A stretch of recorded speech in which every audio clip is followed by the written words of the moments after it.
The musicians of the Louvre playing Mozart's 40th Symphony with Mark Minkowski. Support for WCRB comes from you and the Commons in Lincoln, a not-for-profit continuing care retirement community. Residents may select an independent cottage or an apartment home that's customized to their taste and built with sustainability features, surrounded by conservation land. The Commons' new expansion project reflects a commitment to environmental stewardship.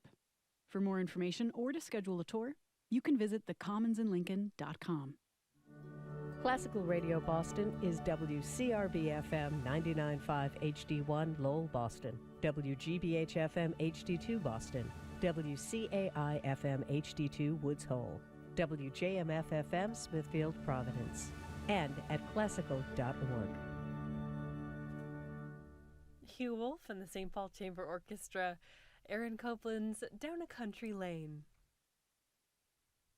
Down a Country Lane by Aaron Copland. That's the St. Paul Chamber Orchestra and conductor Hugh Wolf. It's cloudy and 50 degrees right now, but we have got a warm, sunny afternoon ahead. Keep your head up. I'm Eden Mae Stevenson. Thanks for tuning in to Classical Radio Boston. Alfredo Bernardini and Zeffiro here with the Concerto of Vivaldi's.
team, and they've been extremely supportive. And they will let me know privately when they disagree or they think I should probably go in a different direction. Sometimes they think I'm being too cautious, and sometimes they offer advice of different kinds. But I don't expect the Board of Trustees to actually send notes of support to individual faculty members. I mean, I wouldn't object to that, I suppose, but I do think it's important for faculty members and students, especially when you don't agree with them, to know that you will support their basic rights. Mm-hmm. That supporting their basic rights is not contingent upon sharing their ideology. Of course. So the people in the encampment at Wesleyan last year, they thought that I was supporting genocide, and they called me a murderer sometimes. But that didn't mean that I had the right to try to stop them from speaking. I don't believe that's the case. I do have the obligation to stop them from harassing anyone or intimidating anyone, and happily here at Wesleyan that didn't happen. We didn't have those kinds of events. But I think that boards should want their institutions to courageously participate in the public sphere. Boards who think their school should hide from the public should find another form of service. Colleges and universities are crucial parts of the American public sphere, and by being parts of it, we can contribute to civic and civil society, and we can learn from them too, the different elements of that society.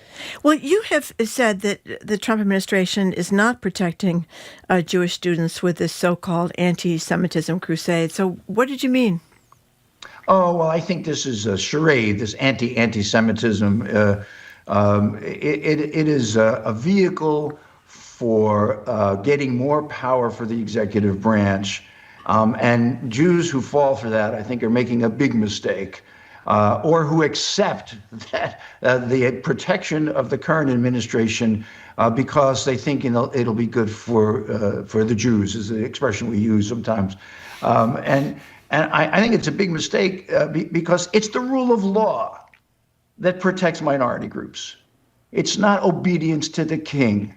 So, the Trump administration came out attacking trans athletes, but how many times can you attack that same small group of people? So now we're attacking highly successful elite universities, but we're doing so in a way that violates the law, as I think the Harvard litigation will show. Now, Jews should depend on the law, on civil rights, on coalition building. They should not depend on loyalty to an authoritarian figure. That's happened in our history. The rabbis have warned us against this. Beware of protectors who one day turn on you when protecting Jews is no longer in their interests. And this group has had such a good time associating with anti-Semites and Nazis. It seems to be so easy to recognize that this anti-Semitism is in bad faith. I'm so glad you brought that latter thing up, President Roth. We're talking to Michael Roth, the president of Wesleyan University. Is it fair to say, though, that it's easier for Wesleyan, which is not also responsible for funding Mass General, Brigham and Women's, Dana-Farber Cancer Institute, all that money that Harvard has in medical research? You're a great school, but you're a smaller school without all those tentacles out did that make it a little bit easier for you to be critical? Yeah, I've heard that, and I suppose it's true. But sometimes I laugh because it's just like it's really hard for rich people. They have so much to lose. The richest institution in the world. Hey, it's so hard for them. It's hard to be rich. Rousseau said, "Rich people have feelings in all of their possessions." That's right. Beautiful phrase from Rousseau. So in that sense, I bridle a little bit. I wish I had the endowment of Williams. I don't need Harvard. Williams would be fine. And then, but they're not, or Amherst. So that said, having hospital research as part of a university is such a great thing in America. Yeah. It helps hospitals, it helps universities. If your kid is sick, you want to go to a teaching hospital if you can because you'll get the best care. The idea that the government is attacking this because it is a sensitive spot is so immoral. It's so economically dumb. because these are engines of employment, of opportunity, and of course of scientific discovery. So I do think that if I had a hospital attached to the school, I would be so worried Yep. that the government would stop sending money so that we could give people the medication they need or have them be in the clinical trials they need, which is exactly what's happening and why it's such a bad thing that this authoritarian march is marching through scientific research in the healthcare area. Have you received threats, though, either personally because of how early and strong your response was, or from the administration itself? No. In other words, yes. No. What's the answer? No, there? I mean, some people don't like what I say. That's always been the case. But somebody asked me this the other day. We had an admitted students day here in Middletown, and we had the place was full of prospective students. And somebody, right after I finished my shtick, my lecture, somebody asked, how come you're brave enough to speak out in public? And I said, wait a minute, listen to yourself. How did we get to this point in America where I'm not saying anything radical? I mean, at Wesleyan, people think I'm a conservative because I'm a classic liberal, I suppose, in many ways.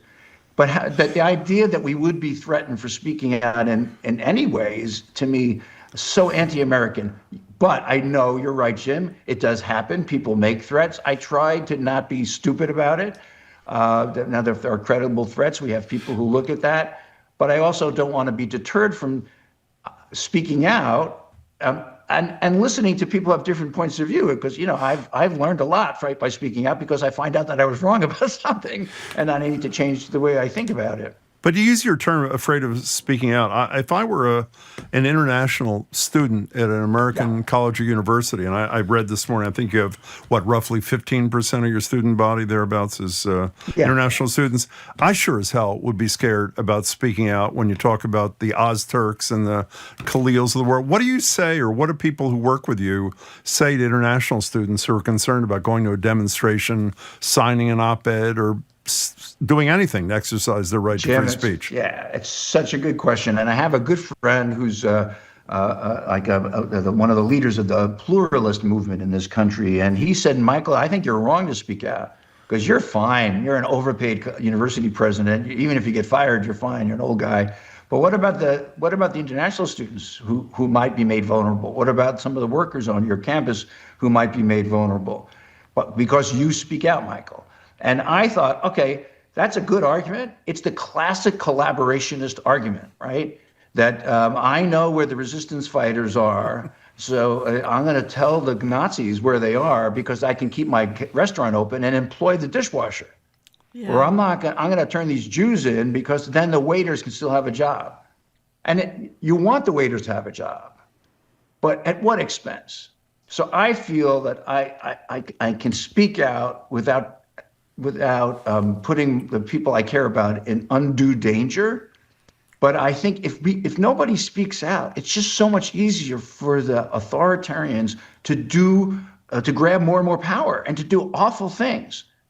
They don't seem to have a sense of shame, but I do think they have a sense of politics. That is, if some people speak out and other people object, and there are demonstrations now all over the country. I don't blame international students for not going because they're more vulnerable. But I do think our students should go, our faculty should go. My wife and I went down to protest in Middletown, and there were students there, and there were young people, but there were also a lot of people our age. Yeah.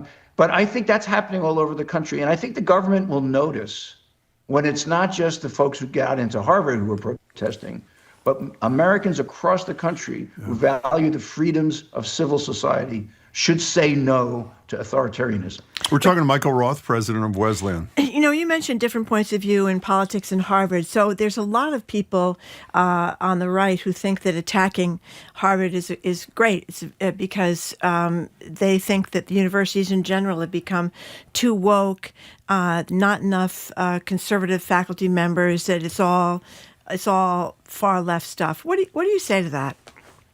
Well, I've been on record for almost a decade of saying that I do think that in some parts of the university we're too much of an echo chamber ideologically. That is, there's a political bias in hiring. It's hard to get a job in a humanities department if you're conservative, no matter how thoughtful and well published you are. Not impossible, and there are such people at Harvard and elsewhere, but it is hard. And I've been advocating for more intellectual diversity across universities for the last 10 years. But I've never asked for the government to start have a scorecard, because they can't even use the Signal app appropriately. They're not going to be able to tell, is Aristotle conservative or radical? Is Nietzsche progressive? No, but he certainly, is he conservative? Not exactly. So they won't be able to make these decisions. Yeah. But at universities, we can do a much better job of fostering intellectual diversity. But the idea that Harvard is graduating legions of radical hotheads, if you look, what are the Harvard seniors? They're at Wall Street. What jobs do they want? I mean, they're at Wall Street. Yeah. And I mean, at Wesleyan, we have a better case to be made. And a lot of our students go into teaching. A lot of our students they do go to Wall Street, but many of them go into entertainment. They go into lots of different things. Mm-hmm. But at the schools that the government is now attacking, they're hardly graduating hotheads. I mean, you also have a strong ideological homogeneity among pediatricians in America. That's right. But do you want to start putting, I don't know, guys who don't like children, make them go to no. I mean, there are some things that have to be done organically. And at universities, we do, I think, have to be more aware of the biases we bring to our teaching and our scholarship, especially for undergraduates, because we want them to be exposed to the broad range of thoughtful responses to enduring questions. You know, Michael Roth, we have mentioned your name a lot long before we met you today, not just because of the content of your criticism, but also because there were so few of you. And then all of a sudden, Harvard joins the small group last week, and almost everybody in town in the media has used the word finally before describing Harvard joining this crusade. And then we wake up this morning to see a document called A Call for Constructive Engagement, in which you and about 180 other university and college leaders across the country release a statement, including, by the way, a ton of presidents who I had heard nothing from in Massachusetts. You mentioned some: Amherst College, MIT, Tufts, Clark, Wellesley, Williams, on and on, Holy Cross. What did you and your colleagues say today, and why all of a sudden this breadth of a collective response? Well, it's been brewing for a while. I've been talking to many of those presidents for the last, I guess, almost about a month, really, 4 weeks, and to the heads of those associations, the AAC&U and the American Academy of Arts and Sciences, and we've been collaborating on this statement. And I've been writing, I don't know, 150 or so presidents, and they can convene many hundreds of people, which they've done, and I'm glad they've done it. And I think early on, perhaps the national organizations were not sure they would get enough signatories, and so they wanted to make sure that there would be a representation of the breadth of American higher education. And looking at that list, I think we've gotten that. There are people at community colleges, there are people at liberal arts colleges, big state schools, the Ivy League schools, so the whole range. And I think I'm glad they're there. You know, I'm not going to worry about whether they should have been there a month ago. I'm glad they're there now, and I think it just shows that as the Trump administration got more aggressive, the idea that simply keeping your head down might protect you, that idea has evaporated. And people were more ready to speak out when they had more company. And that's fine with me. Can we do a little Nostradamus thing with you before you leave, though? What's the future hold? I mean, Trump is well known for reversing course when he sees stiff opposition. Do you see that in the future, or do you see more relentlessness against the so-called elites in higher education? Well, first of all, I'm terrible at predicting the future. I'm a 19th century historian. I thought by now all the Ivy League schools would have gotten rid of legacy admissions at first. And clearly that won't happen for another light year or two. So I do think it's entirely possible that the Trump administration will turn its attention elsewhere. or that the litigation will just drag on, because it's so counterproductive to shoot ourselves in the foot in this way around international students, around hospitals and ALS research. I mean, it's so obviously counterproductive that I hope the administration sees that it can accomplish some of its goals, which is to make sure our civil rights laws are applied race neutrally. I mean, that's a goal they can do legally. That they can accomplish those goals without creating this opposition and actually disrupting civil society in a fundamental way. That would be a big mistake. And I think if they continue on this path, they'll get their comeuppance in the midterms. Michael Roth, we really appreciate what you've done and your time today. We hope to see you again soon. Thanks a lot. Thank you. Thanks for having me. Oh, we're thrilled. Thank you so much for taking the time. We very much appreciate it.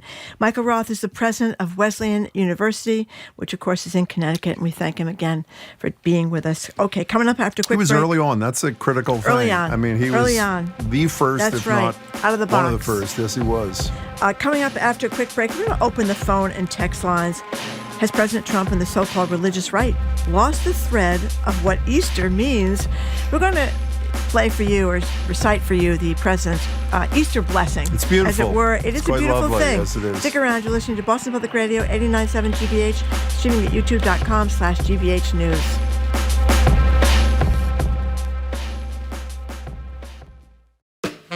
I'm Jared Bowen. Coming up on The Culture Show, National Book Award winner, poet Martina Spada. His latest collection, Jailbreak of Sparrows, delves into the depths of the human experience. Plus, Lisa Genova, the neuroscientist, became nationally known for her novel-turned-movie, Still Alice. She joins us to talk about her new novel. That and more on The Culture Show today at 2 on 89.7 GBH.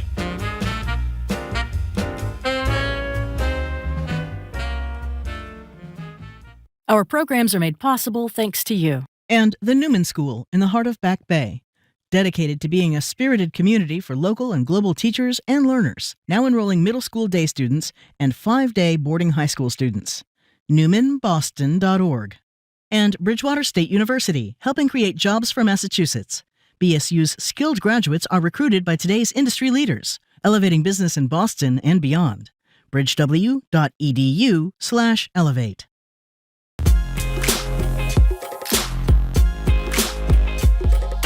Welcome back to Boston Public Radio. Marge and Jim Browdy. We're in Brighton today. We hope you're not at the library. We'll be back tomorrow and Friday. We're also streaming youtube.com/GBH News. Governor Healy was supposed to join us Friday. She had a conflict. She will join us on May 9th from 12 to 1 at the library. So I hope everybody's Easter Sunday was as thoughtful and dignified as Donald Trump's. In the spirit of the holiday, I'm going to share a little bit of his personal Easter message to America because it really moved me, and I think it moved Marjorie pretty much. It stayed with both of us. This is verbatim from Truth Social from the President of the United States.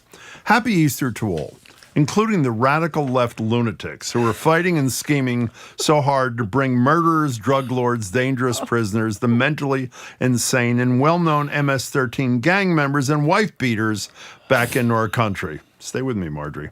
Happy Easter also to the, capital letters, weak and ineffective judges and law enforcement officials who are allowing this sinister attack on our nation to continue, an attack so violent that it will never be forgotten. There's more. We'll get to that in a minute. The number's 877-301-8970 to call or text. As we've mentioned before, it appears the so-called religious right, Christians, have discarded empathy as a moral imperative, as evidenced by their own actions vis-a-vis migrants, government employees, people of color, etc. Trump was elected to his role, as were the Republicans who control both houses of Congress right now. They have amassed so much power, and this is the message our president wishes to deliver to all Americans on Easter. So everybody is welcome to call, but particularly if you're a Trump supporter, or at least someone who voted for him before. What do you make of this? Is this a bit much even for you? 877-301-8970. And whether you're a Trump supporter or not, we'd like you to react to his lovely Easter message. By the way, this is not made up. And do you mind, actually, Marjorie? I cut it off after about a third. Well, I continue. Can you read the rest if you don't mind? Here we go. After we talked about the murderers, the prisoners, the mentally insane, the MS gang members, and the wife beaters. Now we move on. Yeah. Sleepy Joe Biden purposely allowed millions of criminals to enter our country totally unvetted and unchecked through an open border policy that will go down in history as the single most calamitous act ever perpetrated upon America. Oh, it's beautiful. He was, by far, our capital letters worst and most incompetent president, a man who had absolutely no idea what he was doing. But to him and to the person that ran and manipulated the auto pen, perhaps our real president, and to all the people who cheated in the 2020 presidential election I forgot in order about to that. get this highly destructive moron elected, I wish you, with great love, sincerity, and affection, sincerity, I should say, and affection, a very happy Easter. I mean, I don't know. I don't weep much, but that is a lovely tribute on Easter. You know, by the way, in a moment of total seriousness here, we've talked, I think you're the first media person in America who used the term unhinged. In Trump 1.0. Is that not the writing of someone who is seriously disturbed? Well, I don't mean that with any humor. disturbed. No, but I mean seriously disturbed. Well, I think he is seriously disturbed. I mean, you think about Easter. I think a little card you send out to the kiddos on Easter. They have the Hallmark Saying what kind of cards. thing? Well, have an extra, you know what I mean? Yeah, EGG, sure. happy Sort of what he said, yeah. Easter, hope it brings you smiles by the dozen. Another big one in the Hallmark line is happy, hoppy Easter to you. It's a bunny or reference. Like happy Easter to some bunny who's loved bunches. Those kind of things, kind of uplifting things. They're not necessarily religious things, but they're just kind of uplifting things. Just wanted to say a warm springtime hello and wish you a very happy Easter. Usually in your Easter cards, you don't talk about MS gang members and wife beaters and mentally insane, and dangerous prisoners and drug lords and murderers, etc. Yeah, so it's unusual. I'll put it that way. So we want to get your reaction to this lovely Easter message from the President of the United States. And whether or not, it's fine to criticize the content of what he has to say. We've asked a lot of elected officials over the last years about why no one is ever willing to talk about whether or not there is a competence. I don't mean a competence meaning like smart enough to do the job. I mean like a mental health competence issue. This is not normal. And I know you're going to say nothing he does is normal. This was sent to me by a friend of ours on Sunday on Easter. And I immediately Googled it because I knew she had made it up. There's no way he did this. But it is really frightening. I mean, we're both laughing. This isn't frightening to you? Well, I mean, it's sort of a very sad state of affairs. We spent the last 2 years of Joe Biden's presidency wondering if he had lost his fastball, as it were. Which he had. I don't think he was mentally ill. I think he'd lost his fastball. I think so, too. Now we have a president that we thought might have been mentally ill the first time around, because remember all the psychiatrists that wrote the letter jointly? 27 Shrinks, saying that he had a dangerous narcissistic personality disorder. That was the first time around.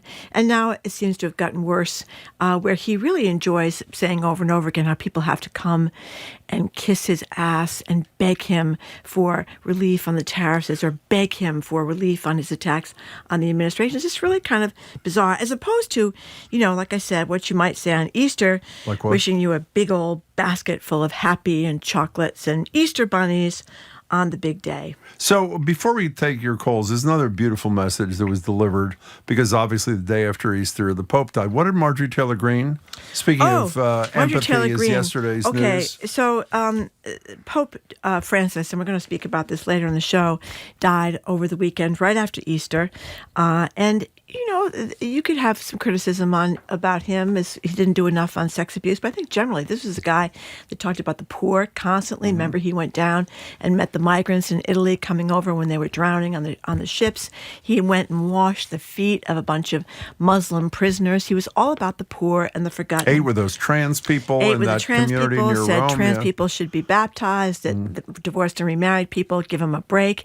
I mean, he didn't change the church rules, but he was a pretty unusual pope, and a good man. I would think most people would say. Well, not Republican Representative Marjorie Taylor Greene of Georgia, who posted on X on Easter. Actually, it would have been the day after Easter. It was Monday, yeah. Today, there were major shifts in global leaderships. Evil is being defeated by the hand of God. It's just Okay, we don't give a crap about your opinion. That's essentially what So she's. I guess she thought of the Pope is evil, which is. Are you taken aback by any of this, or is this just more of what we talk about every day? I think. Wife beaters, murderers, drug lords, good triumphs over evil on the day the Pope dies. I mean, really? But again, what? not half the country, but close to half the country, still supports it. But anonymous texter says, no, it's not too much.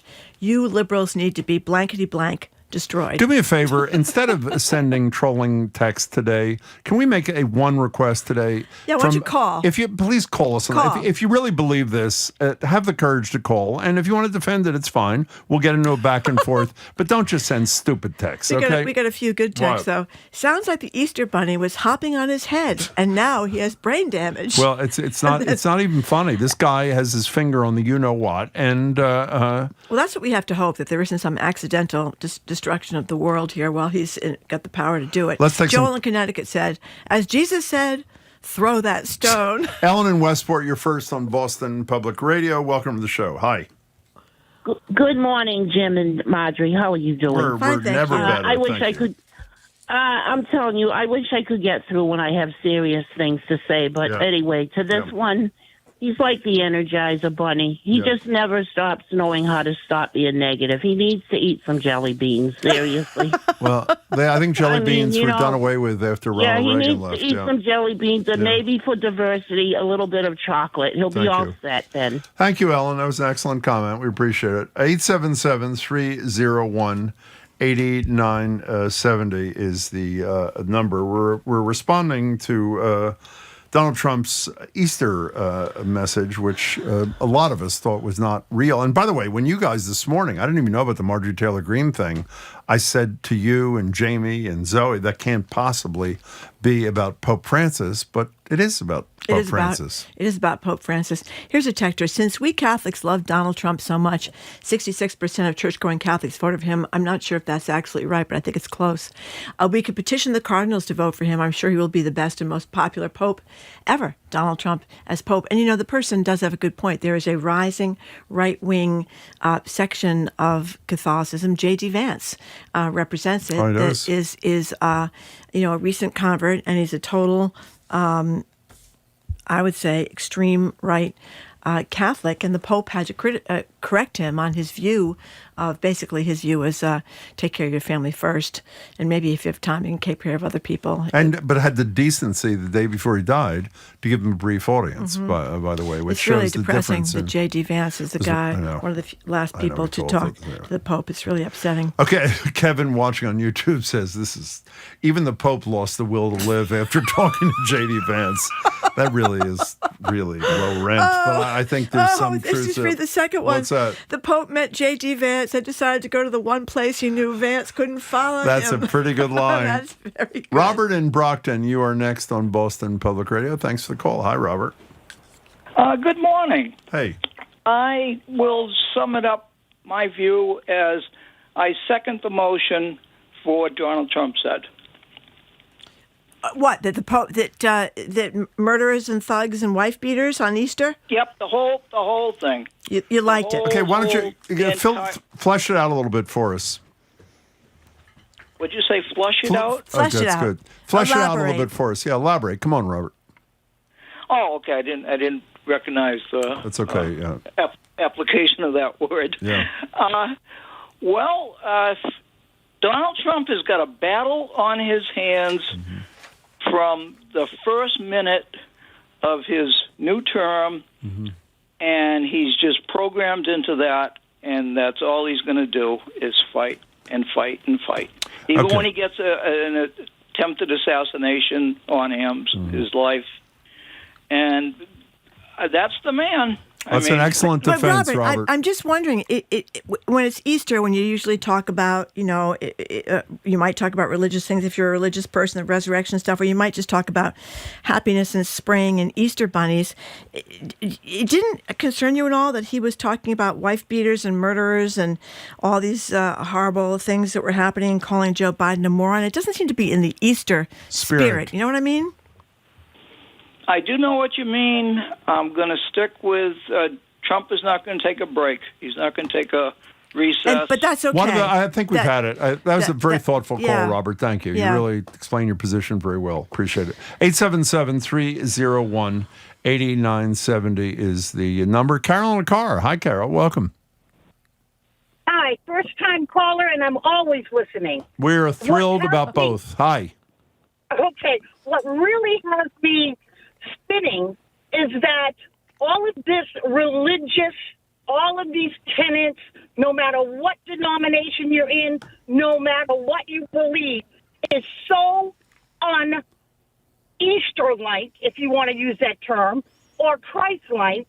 I mean, I am just beyond with this whole, let's use Jesus, let's use organized religion, let's use anything that tears apart the human spirit to supposedly grow a spirit. What spirit we got going on in this country right now? I don't know. But I know one thing. You don't play with God. And isn't it a miracle that the Pope could last long enough to rebuke Vance and then finish his father's mission, meaning God?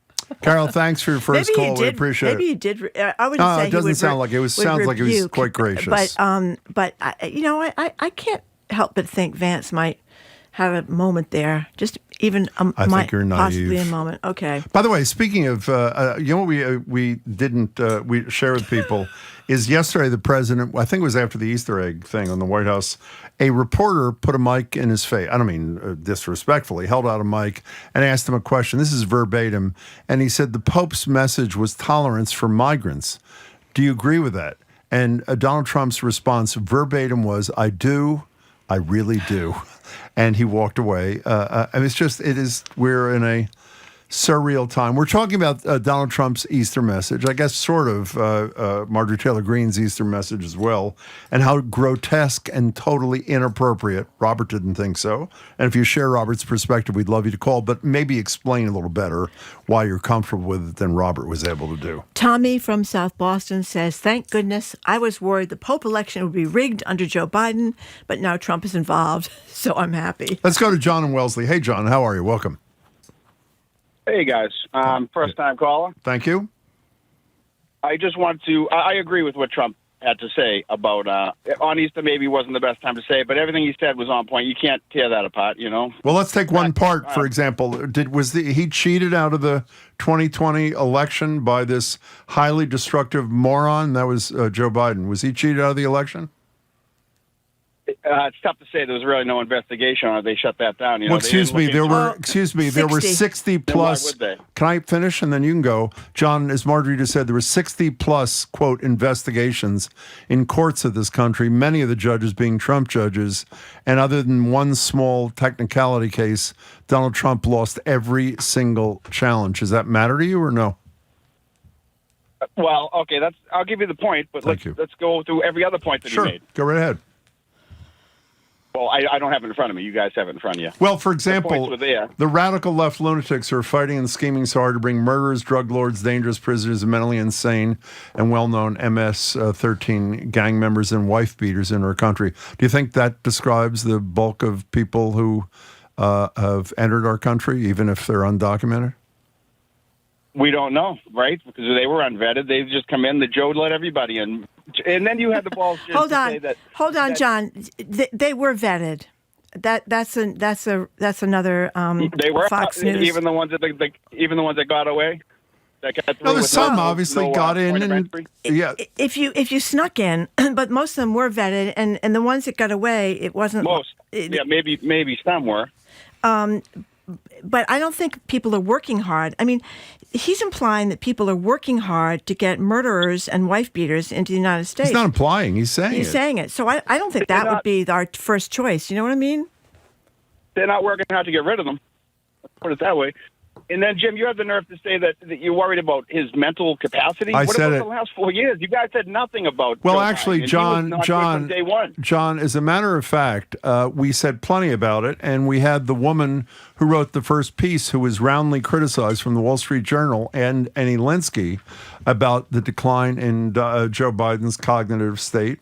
And so you should maybe listen more carefully. But however, John, we appreciate your call. Please call us again. Thank you so much for dialing in.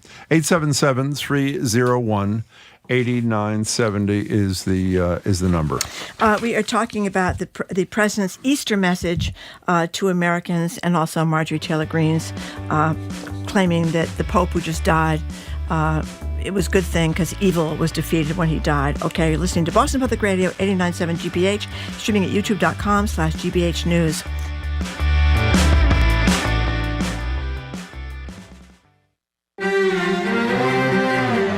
The Mediterranean diet is reputed for being very healthy for your heart. New research suggests that the diet from Tanzania also does the trick. You see the ability of the immune cells to fight the infections. It's improved, but also we see the markers of the cardiovascular diseases, they're also going down. That story next time on The World. This afternoon at 3, here on GBH News 89.7. Support for GBH comes from you. And Furniture Consignment Gallery, committed to the circular economy for over 30 years. Current inventory is available to view in their showrooms in Burlington, Natick, Hanover, and Plymouth. More at FurnitureConsignment.com. And the Massachusetts Office of Travel and Tourism, commemorating 250 years of history, independence, and innovation since the American Revolution. Learn more at Massachusetts250.org.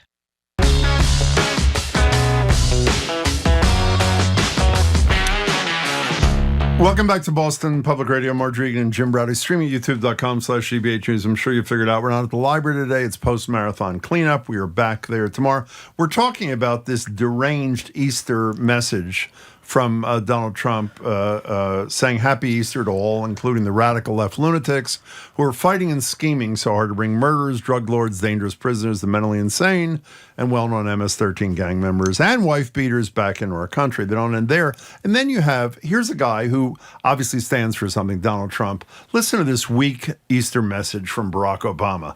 To everyone celebrating today, Michelle and I hope you have a blessed and happy Easter. I mean, really? I mean, is that really sad that that's all he could say? He didn't mention MS-13 gang members. Or wife beaters even no, in his thing. Here's Lucy from Worcester. Here is the White House Holy Weekend summarized. Defense Secretary Pete Hegseth drunk tests war plans again.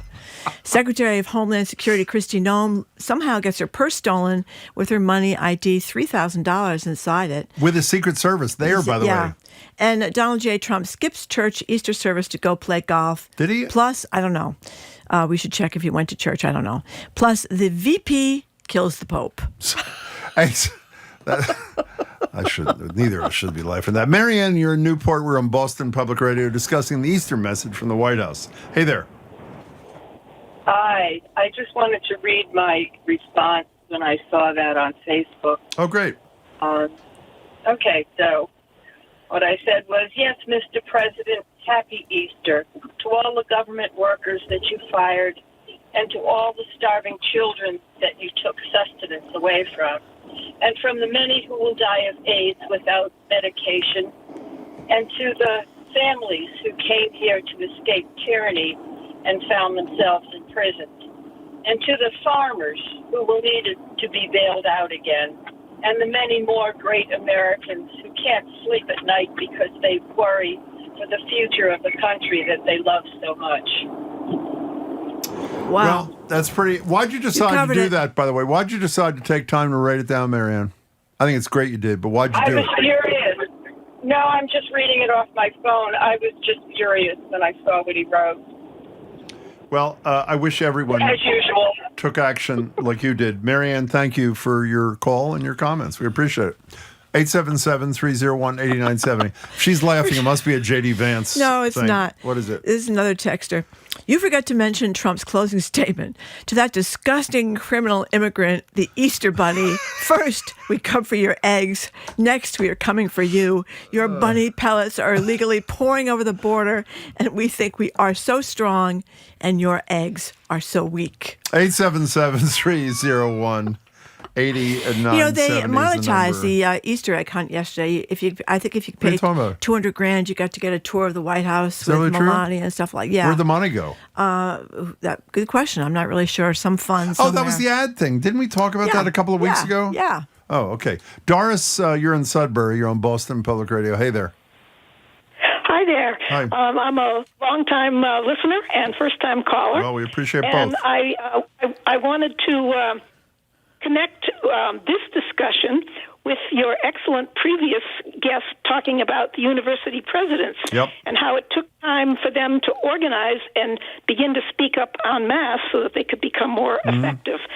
I've been wondering for a long time, why am I not hearing public voices of the leaders of religious congregations around this country?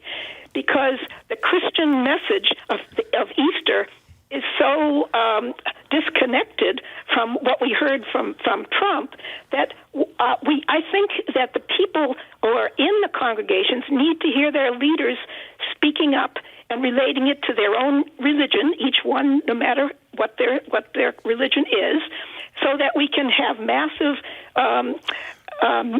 understandings that the religions of this country, the history of religion in this country, is in opposition to what we're seeing now. Can I tell you something? You should have to stay tuned to the show at 12:30 today. We're going to have a guy who did a spectacular podcast called Divine Intervention. And one of the participants in the podcast about Catholic priests and nuns standing up and putting themselves at great risk to try to stop the Vietnam War. And I think the relevance to today is immense, Doris. So I hope you can stick around for another hour. And thanks for your call. You know, part of the problem for the Catholic Church, first of all, I think a lot of white evangelicals that differentiated from black evangelicals have totally lost it. They're taking empathy out of their religion. They're saying it. They're saying it. Get rid of empathy. Then they're talking about just cracking down on all these migrants, which for the most part, despite what John said, are not murderers and wife beaters. Most of them are desperate people who left because of poverty or because in Haiti, because of earthquakes or terrible economic conditions, or being forced into a gang and stuff like that. That's what most of them are. But they have just twisted this into this sort of nationalism that's got nothing to do with Christianity. That it's like a false. It's just like saying that Trump's attacks on the colleges are about anti-Semitism. This group of white evangelicals are not about Christianity. They're about something else. By the way, that anti-Semitism thing, just as an aside for a second, which I think you've spoken about eloquently for weeks now, read Michael Roth's piece in the New York Times. It's great. It's something that I threw it away after we finished with him, but it's something like Trump selling Jews a dangerous lie. And it's, again, he is Jewish, and it's really a terrific piece. And I think the danger that he talks about is that it will breed anti-Semitism. I mean, you don't want to, we all see what's going on in Gaza. You don't want to say that under two-state solution, the horror of October 7th, you don't want to say you cannot protest what's going on in Gaza. And one last thing about religion, Catholic bishops, a lot of them are in the same Trumpy boat.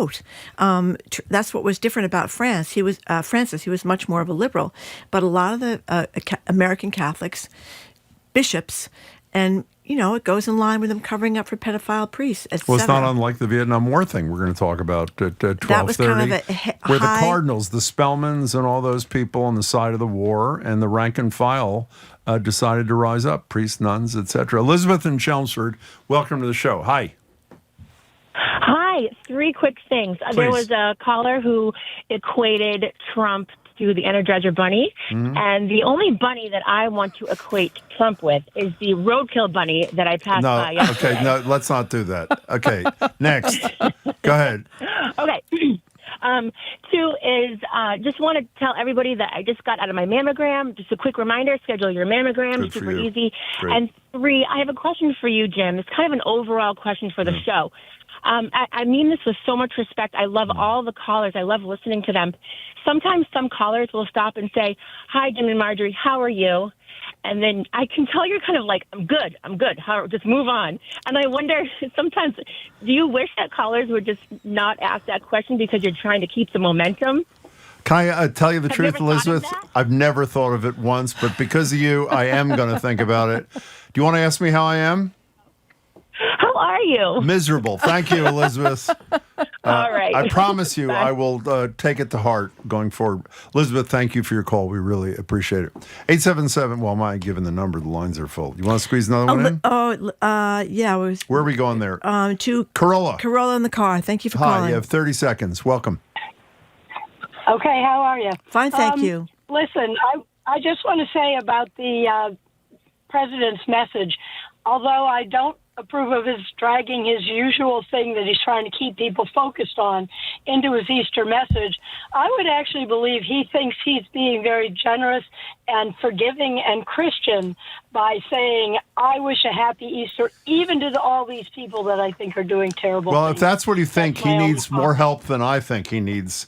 Corolla, that's a very generous Easter-like analysis, but I think if you read this from beginning to end, I think you draw a different conclusion. But thanks for your analysis. We really appreciate it. Read this. By the way, if people have not seen it, you should check it out. It was on Truth Social. Just Google it. His Easter message from Donald Trump. It's unique in the annals of the I would say it's American unique. presidency. It's unique. The Easter message from Donald Trump. Or There's some no people question would about say, it. Marjorie, very unique. Well, You're listening to Boston Public Radio with Jim Browdy and Marjorie Egan. Just ahead, more smart conversation about what's going on in our community. Stay with us here on GBH 89.7. Funding for our programs comes from you. And the Umbrella Arts Center, presenting The Spitfire Grill, the uplifting folk musical based on the beloved film, playing April 25th through May 18th in Concord. Tickets and information at theumbrellaarts.org. 80 years after the liberation of Auschwitz, historian Simon Sharma confronts the enormity of the Holocaust. Watch Simon Sharma, The Holocaust, 80 Years On, tonight at 9 on GBH2. You're listening to 89.7 WGBH HD1 Boston. Online at gbhnews.org. GBH News. What matters to you? I'm Jim Browdy, ahead on Hour 2 of Boston Public Radio, live from Brighton and back at the library tomorrow. First up this hour, we talk with former Boston Globe editor, current head of BU Journalism Department, Brian McGrory, about what the late Pope Francis meant to Boston's Catholic community, one where the Globe exposed the worst of the church, and reporting on the bankrupt and disgraced Steward Healthcare suing vendors it still hasn't even paid in full. I'm Marjorie Egan. After that, the latest iteration of our segment, How Do You Two Know Each Other? With Marianne Hughes, Executive Director with the Interaction Institute for Social Change, and documentary filmmaker Brendan Hughes. Then we'll talk with Boston Magazine publisher Lynne Montesanto about the magazine's Most Influential Bostonians list. Guess who made the list? Oh, wow. That's all next on the second hour of Boston Public Radio, 89.7 GBH.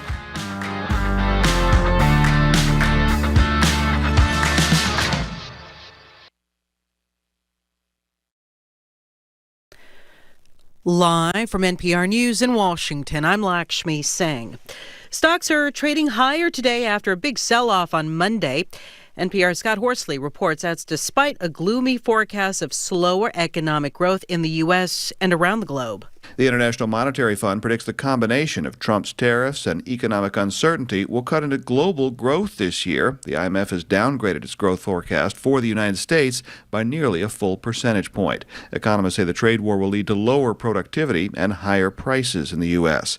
Trump wants the Federal Reserve to cushion the slowdown by lowering interest rates, but so far the central bank's been cautious for fear of rekindling inflation. Trump's attacks on Fed Chairman Jerome Powell have rattled financial markets, contributing to Monday's sharp drop in the stock market. Scott Horsley, NPR News, Washington. The Vatican says the body of Pope Francis will be moved to St. Peter's Basilica tomorrow, and his funeral will be held on Saturday.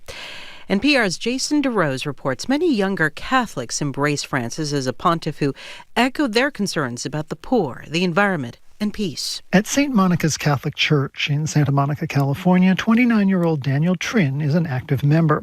After falling away from the church, Trin became interested again because of Francis' emphasis on serving the most vulnerable. Just the fact that he picked Francis as his Pope name. St. Francis, he was born very rich, but he gave up everything so that he could help those who were in need. Trin says Pope Francis led him to think about the kind of person he wanted to be, a person who lives out his faith in loving service to others. Jason DeRose, NPR News, Santa Monica. Pope Francis died Easter Monday at the age of 88. The Supreme Court is considering arguments in a case that could affect public schools nationwide. At issue is whether parents can keep their children out of classes where the discussion may involve books with LGBTQ characters. Here's NPR's Nina Totenberg. The parents are invoking their rights to determine and guide their children's values. They contend that by using these books in the general curriculum, the school board is violating their rights to the free exercise of religion.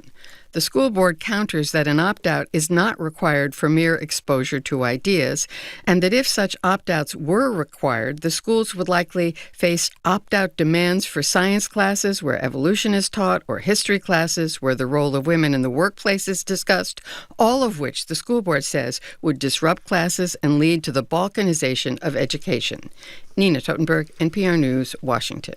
Health officials in Texas, which is contending with the country's largest measles outbreak, are reporting another increase. The state's health services website today shows 624 cases now confirmed since late January, reflecting an increase of 27 since the weekend. You're listening to NPR News. Good afternoon. With the latest from the GBH Newsroom, I'm Henry Santoro. My computer. Hold on. John, my screen has frozen. Prominent executives Agustin Escobar and Mercé Camprubí Montal, as well as their 3 children, have been laid to rest. On April 11th, the Spanish family was on a birthday excursion when their tour helicopter broke apart and crashed into the Hudson River. U.S. authorities are investigating the cause. Many people in the United States are celebrating Earth Day today.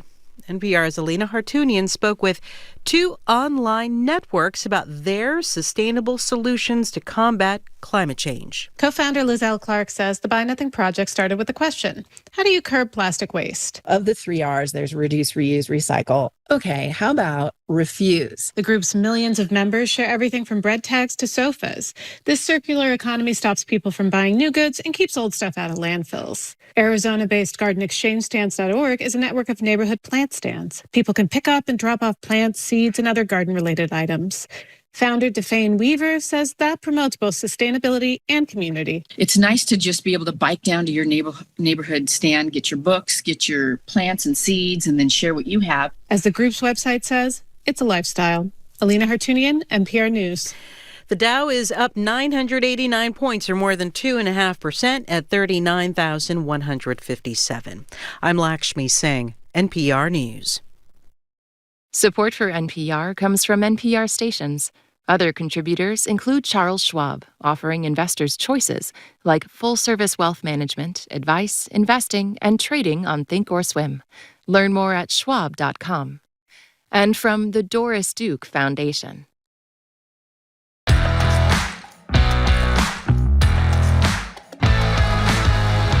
Welcome back to Boston Public Radio, hour number 2. He is Jim Brady. I am Marjorie Egan. We're not at the Boston Public Library. We'll be back there tomorrow, but we are streaming at youtube.com/GBH News. Hello again, Jim. Hey there, Marjorie. We're joined now on Zoom by Brian McGrory. Brian is head of the BU School of Journalism, former editor of the Boston Globe. Brian McGrory, good to see you. Hello there, Jim. Hello there, Marjorie. How are you guys? Hello, Brian McGrory. Well, we wanted to start with the Pope for a couple of reasons. One of which is there was a lot of excitement about Pope Francis being selected as the Pope, and the Globe, it didn't last long. I was working for you, so I was very disappointed it didn't last long. But you guys started that coverage of the Catholic Church, the crux now. I think it was a lot about the excitement around him, was it not? It was. I mean, this was back in, prior to Francis getting the popeship. So what do you call it? The popeship? The papacy. Let me see how many times I can screw this up. But Crux Now was the brainchild of the new owners of the Globe, and it was a really exciting endeavor. It covered the Catholic Church. We hired a phenomenal reporter in the Vatican, probably the foremost authority on the Vatican. We hired you, Marjorie. And I know. It was an experiment that we tried. It worked while it did, and then it worked until it didn't. And we ended up giving it away, and it's still flourishing now. I think it's bigger than it was when we had it. Yeah, it's just plain old Crux, I think, now. And John Allen is then too. I think the website said Crux Now, but yeah. Okay. What do you think of Francis? Obviously, we're in a place that was treated to, I guess is a horrible expression, the worst of the underbelly of the Catholic Church, thanks to brilliant reporting by the Globe and the courage of survivors. What was your take on Francis's 12 years, Brian McGrory? So, look, he obviously had some early stumbles on the issue of, criminal activity by bishops and other higher-ups in the church, but he got through that. And he was an amazing figure, not just within the church, although he was within the church, because he, for lack of a better way to put it, was just a progressive on church issues and invited debate on some issues that had been unfolding forever, but had not actually been properly discussed in Rome or really anywhere else within the church. I mean, things like women serving as priests, having non-celibate priests, being far more open to people who were gay and lesbian, giving communion to people who were divorced or remarried. And he invited these discussions. I don't know that he ever made enough decisions about this. That was always a knock on him. But just the idea that there was this breath of fresh air, and I think he became increasingly important, Jim, and this is not an original thought, but in the last few years, his populism has struck around the globe, and his strongmen and strongmen wannabe like Trump and so many others around the planet have emerged.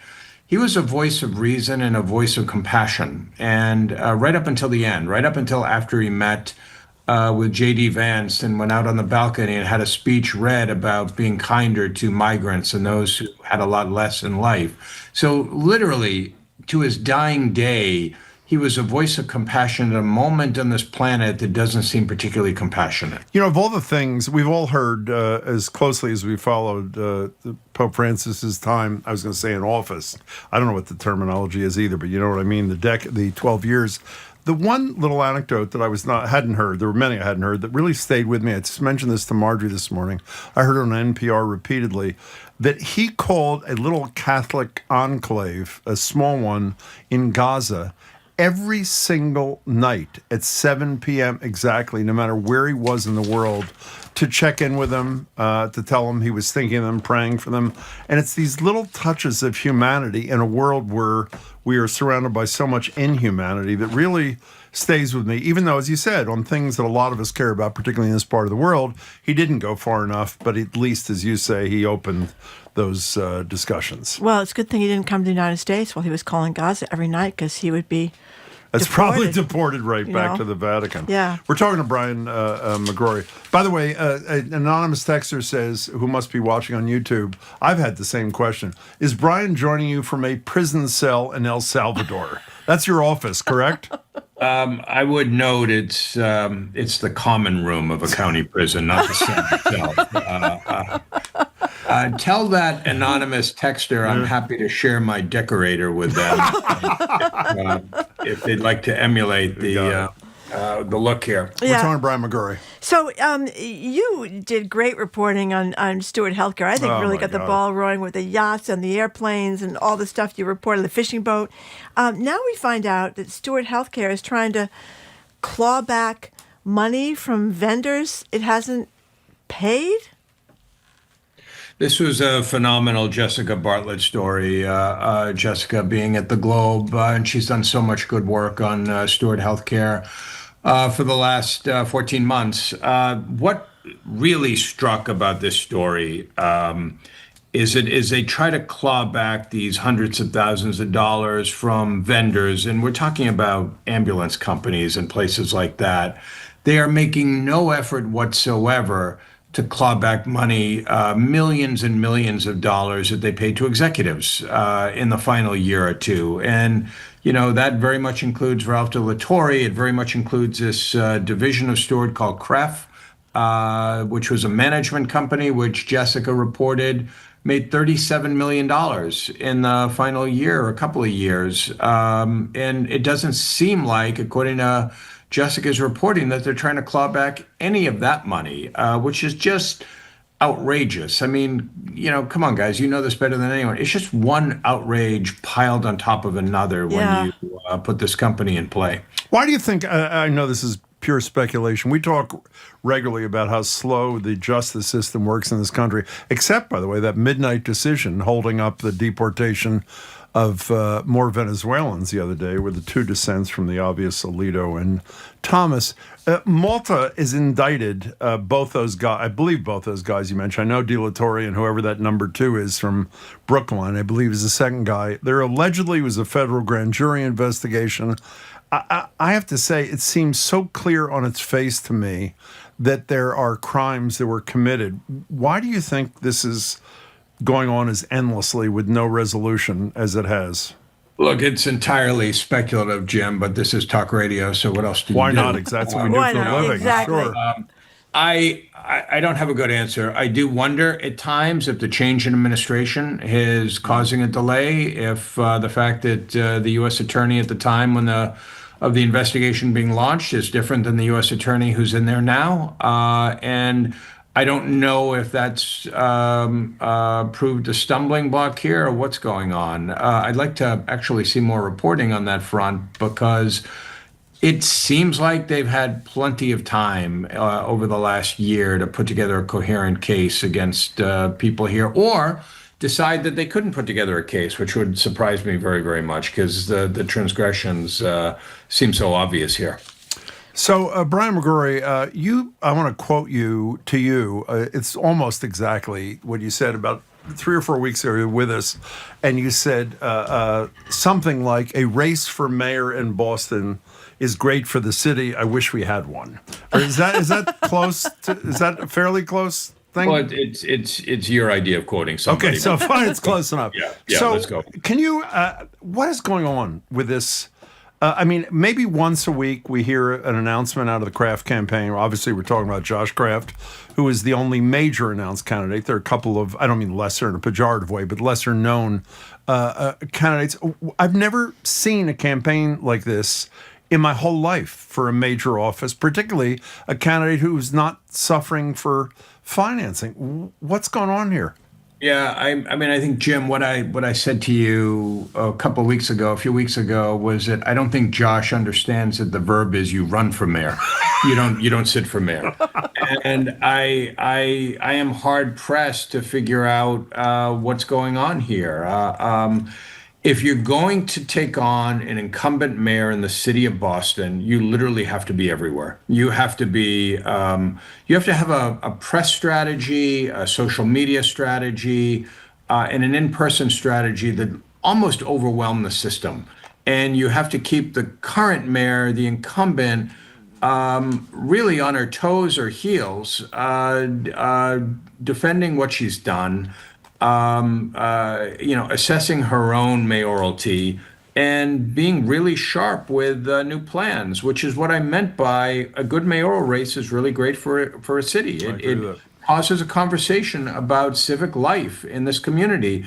And Josh Kraft this is not necessarily a knock on him, although I guess it is. He's not causing that conversation right now, is he? I mean, what is he doing that's causing that conversation? He's not. And the only thing I can imagine, which doesn't really make a lot of sense, is they have the preliminary election in September, and in all likelihood, he would make it into the final. 2 people make it into the final, and then he just spends a ton of money.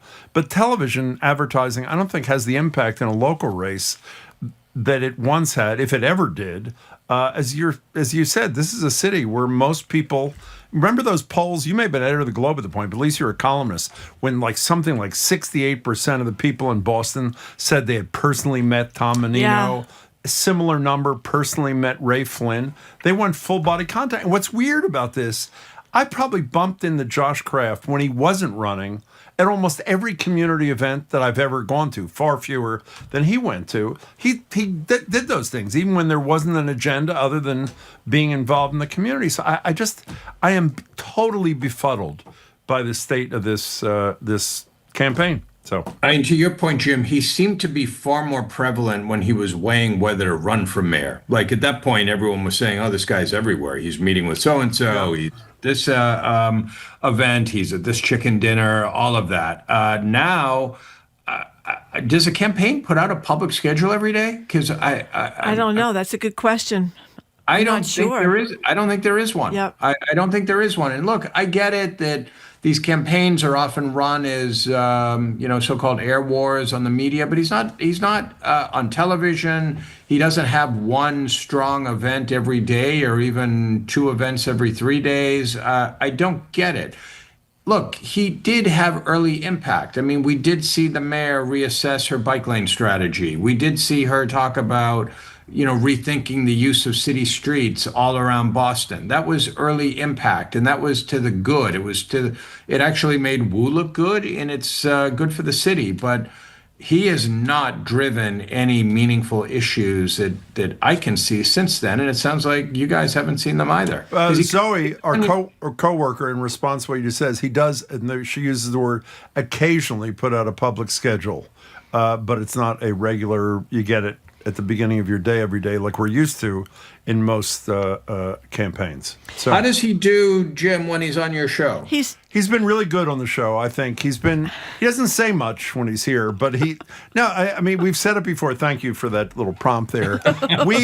For those who criticize us, and we get a lot of texts saying it's unfair that you don't have Josh Kraft on your show, we've invited him regularly. He finally agreed a few weeks ago to come on Zoom, and we said we don't have candidates on Zoom. We want you to be in a setting at the library. We have, just like Mayor Wu does, an opportunity to be seen and judged by voters. And they said, okay, and we haven't heard from them again. And that was, 2, 3, 4 weeks ago. I am stunned, I have to say, and I'll repeat what I've said to you and others. We've been on the air 26 years together as a radio thing. We have never encountered a candidate, Republican, Independent, or Democrat, who has been so uninterested in media time. Free media, as they say. Why would any candidate ever not want to show up in person? That makes no sense. Literally zero. Like, he might have been the perfect candidate running for something in 2020 during COVID.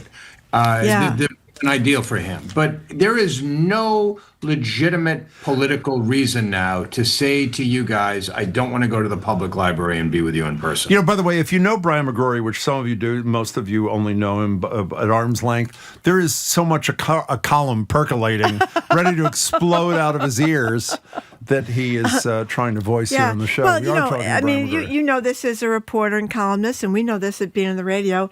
People get better. The classic example was Charlie Baker, who was one guy when he was running against Deval Patrick and lost, and a totally different guy when he ran against Martha Copley and won. And I think a lot of it had to do with his media policies. Well, how about a more recent example when Kamala Harris was totally avoiding the press for ages? Yep. And some people think her performances were not as high quality as her brain would allow, because she had a big one, because she was so unused to it. And also the stakes become so much higher when you avoid this stuff. In any case, that's the state of affairs. Let me just say, though, I do like Marjorie's comparison. Baker? Yeah, even though apparently you didn't, Jim. But when it's okay, Brian. It's true though. It is true. When, okay, go ahead. When Baker ran that first time, he was one of the worst political candidates he was. I've ever covered. I was a columnist at the time, and what was flawed about his campaign was it was entirely inauthentic. He tried to portray himself as the angry man, the Republican, right from the Republican playbook in that moment. And it wasn't who he is. It wasn't who he was. It was sort of crazy. And then he went away, thought about this for 3 or 4 years, and came back. And he ran as Charlie Baker the next time around. And it was a very good campaign. And obviously, he won twice. Well, you left one thing out there. What did he do during those 4 years out in the wilderness to hone his more authentic self? Do you have any idea what he did there, Brian McGrory? Thank you. He appeared on our show once a month. And actually said on the air that gave credit to his opportunity to speak to listeners, etc. On this what Jim wants program. to say is that Charlie Baker became the governor because of Jim's. I didn't say that at all. Getting into I just said the thing. Okay, there was no pressure on him because he was just a guest. So we're going to. What I think we all need to learn here is when you're with Jim, there is a shocking credit grab around almost every corner. And the idea that he is taking credit for Charlie Baker's election. I think I just did, didn't I? I did, yeah. Is sort of stunning, but in many ways it's not. Okay, I want to add, I'm jumping ahead because there's one thing, and we're running out of time here, I wanted to ask you about. Margaret Sullivan, she was the ombudsman at the New York Times, I think at the Washington Post too, wasn't she, I think? Anyway, she was a media columnist at the Washington Post. Okay, so she's got this Substack thing, and she writes about different criticisms of the media, and she was talking about, I'm wondering, number one, what you think about her as a critic, and number two, because I'm a fan, but I'm interested in what you think. And the second thing is she complained about, and I thought this was a good point, that all these executive orders that Trump churned out in the early days of his administration, we all acted like they were the law, and they weren't the law. So what do you think of her? And two, what did you think of that most recent one? Look, I'm a big fan of Margaret Sullivan. She's just a really pragmatic voice in the news media, a long time with the Buffalo News, and really effective public editor of the New York Times, effective media columnist at the Washington Post. I take her point. I mean, but also understand it's been really challenging to be a news organization covering Trump in these early months because and I said this in a Washington Post story a month or two ago, you really have to do two things at once. You have to accept that Trump is the popularly elected president and that nearly a majority of the voters elected him president. So you can't be disdainful from the moment that he got into office, but at the same time, you also have to understand that the news media is playing a role that is utterly vital because the courts aren't always going to do what the courts should do. The Democrats are as weak as we've ever seen them be. Republicans are entirely compliant at this point, and the news media becomes ever more vital in its role. And I think that is where Margaret has called out the news media, that it's not being vigilant enough. It's lent Trump too much credibility because the news media does have to acknowledge that he's a popularly elected president. Well, it's an example that really drives me crazy. Now, we talk about all the time, and the papers do too, about Trump's anti-Semitism campaign on these colleges, which I think at this point is fairly clear. This is not an anti-Semitism campaign. He doesn't really give a damn about anti-Semitism. So why do we keep giving it that veneer? How about Liberation Day for the tariffs? Yeah, but the anti-Semitism thing is over and over again. Why do we do that? We shouldn't do that. We should call it alleged anti-Semitism or something. Yeah, you're exactly right on that. And that one has surprised me because it's persistent. It's in every story. He's got this anti-Semitic task force, the whole thing. There are artful ways around that I haven't seen be very effective. Look, there are some organizations I think that have been more effective than others in their coverage of Trump. Oddly enough, I think the Wall Street Journal has been as good as absolutely. It gets. They have been phenomenal, partly because many of the issues are playing right into their wheelhouse, especially tariffs, but partly because they're just shrugging off any notion of institutional ideology and just saying this guy's really dumb, or he's doing some things that are really moronic. I mean, their story, I assume you guys caught it, on how aides went into Trump when they knew that his main tariff guy, Peter Navarro, had a meeting down the hall.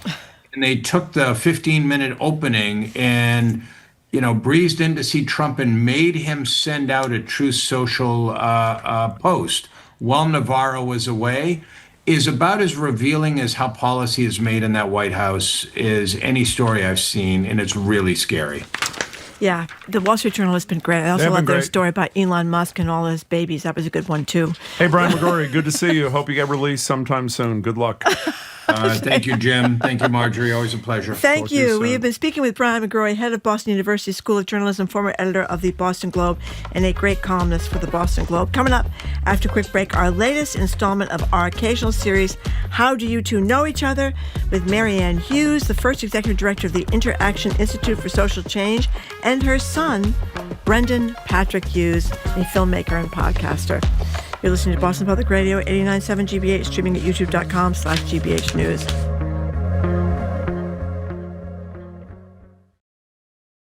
It debuted as Say Brother in 1968. When I'm coming through Boston, I watch Say Brother. Became Basic Black in 1997. Basic Black has always been there as a voice for our community. And now, GBH News Rooted. The name has evolved, but the DNA of this show has stayed the same. It's about Black people, by Black people. I'm Paris Alston, host of GBH News Rooted. You can catch us Tuesday nights at 7:30 on GBH2 or watch on demand on the GBH News YouTube channel. Our programs are made possible thanks to you. And Bridgewater State University, helping create jobs for Massachusetts and working to connect industry leaders to graduates, elevating business in Boston and beyond. bridgew.edu/elevate. And the Hanover Theater, presenting The Moth Main Stage on April 25th, featuring true stories told live and without notes to honor the diversity and commonality of the human experience. Tickets at thehanovertheater.org.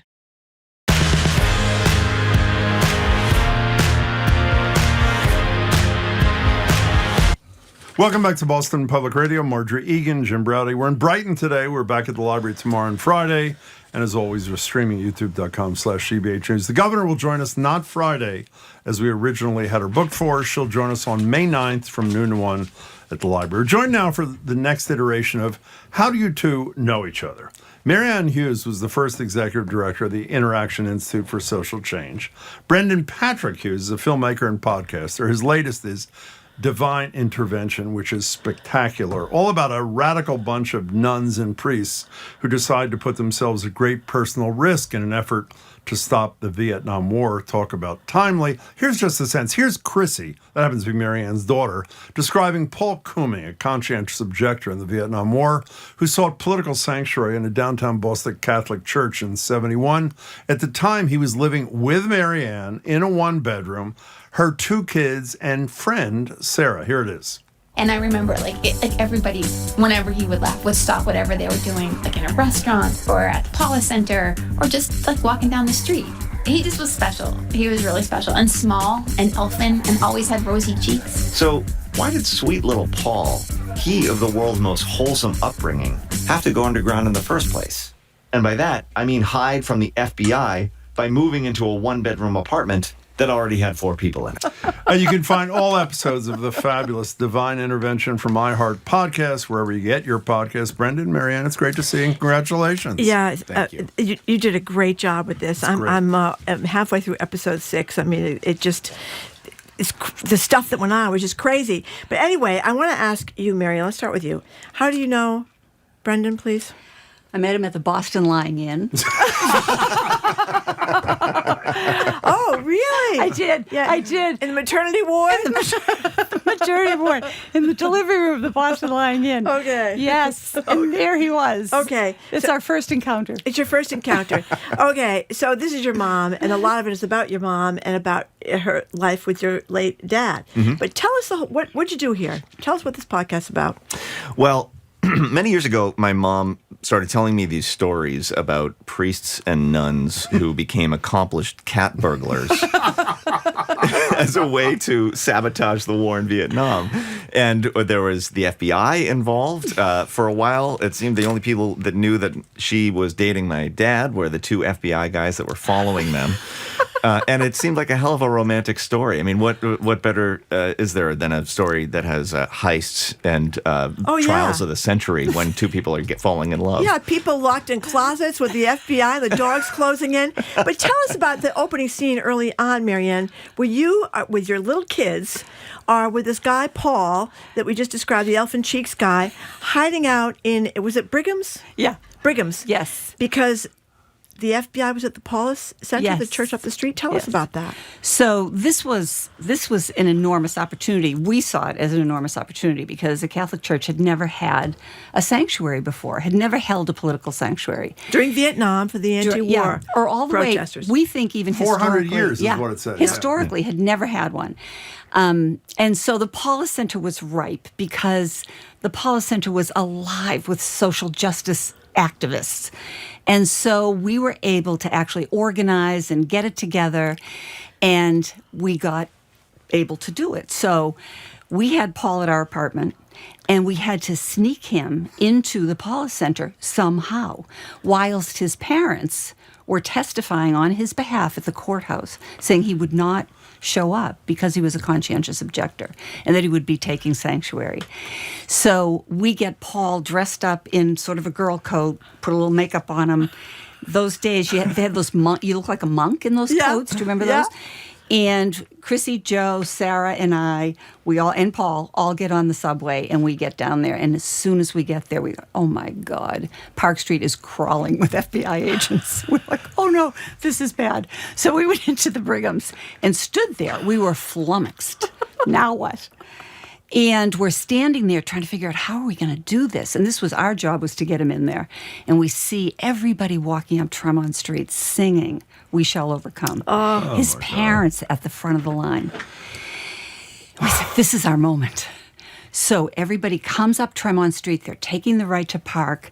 Chrissy, Joe, Paul, Sarah, and I beat it across the street, and we just get in with the crowd. First of all, do you know you're the first person in the history of our show who ever used the word whilst in a sentence? Literally, the first ever. So, one of the things, this is me, I'm sure. Every time, Brendan, you refer to the boys, I laugh. I don't know why. And you do it repeatedly. Who are the boys in this, in divine intervention? Oh, the boys. The boys, the three priests. Oh, the boys. Yes, of course. By the way, this is your podcast. You're aware of that, correct? Okay. Who are the boys? True. So the boys were my father, Patrick Hughes, Jim Carroll, and a guy named Floyd McManus. They were all seminary brothers together, and they went into the seminary inspired by John the 23rd, who had tried to modernize the church with the Vatican II Ecumenical Council. And they thought, oh, well, we should be priests. The church is about to change the world, and this will be a great vessel for the ways we want to save it. And they went into the seminary and spent from 1962 to 1969 watching the world transform outside the walls and learning through the television set in their common room about how difficult their job as priests would be when they got to the other side. And so by the time they were ordained, they were raring to go, and they were raring to transform and modernize the church. They were raring to save the world. And Patrick and Floyd were stationed at the Paulus Center, which at the time was a little slow to adapt to the new attempted modern ways of the church. And so they got into a lot of trouble in their early days at the Paulus Center, where they tried to, they were put down in the basement, and the Father Superior said, just start an education center for people who want pre-Cana and converts and things like that. And they went down there, and there's a working kitchen, and they thought, well, we could do that, or we could start a restaurant with tablecloths for the poor. And so instead, they started a bunch of different programs, like the Wednesday Night Supper Club, the Walk for Hunger, and they turned the basement of the Paulus Center into a beehive of social good and social change. By the way, how old was Patrick? How old were you when your father died?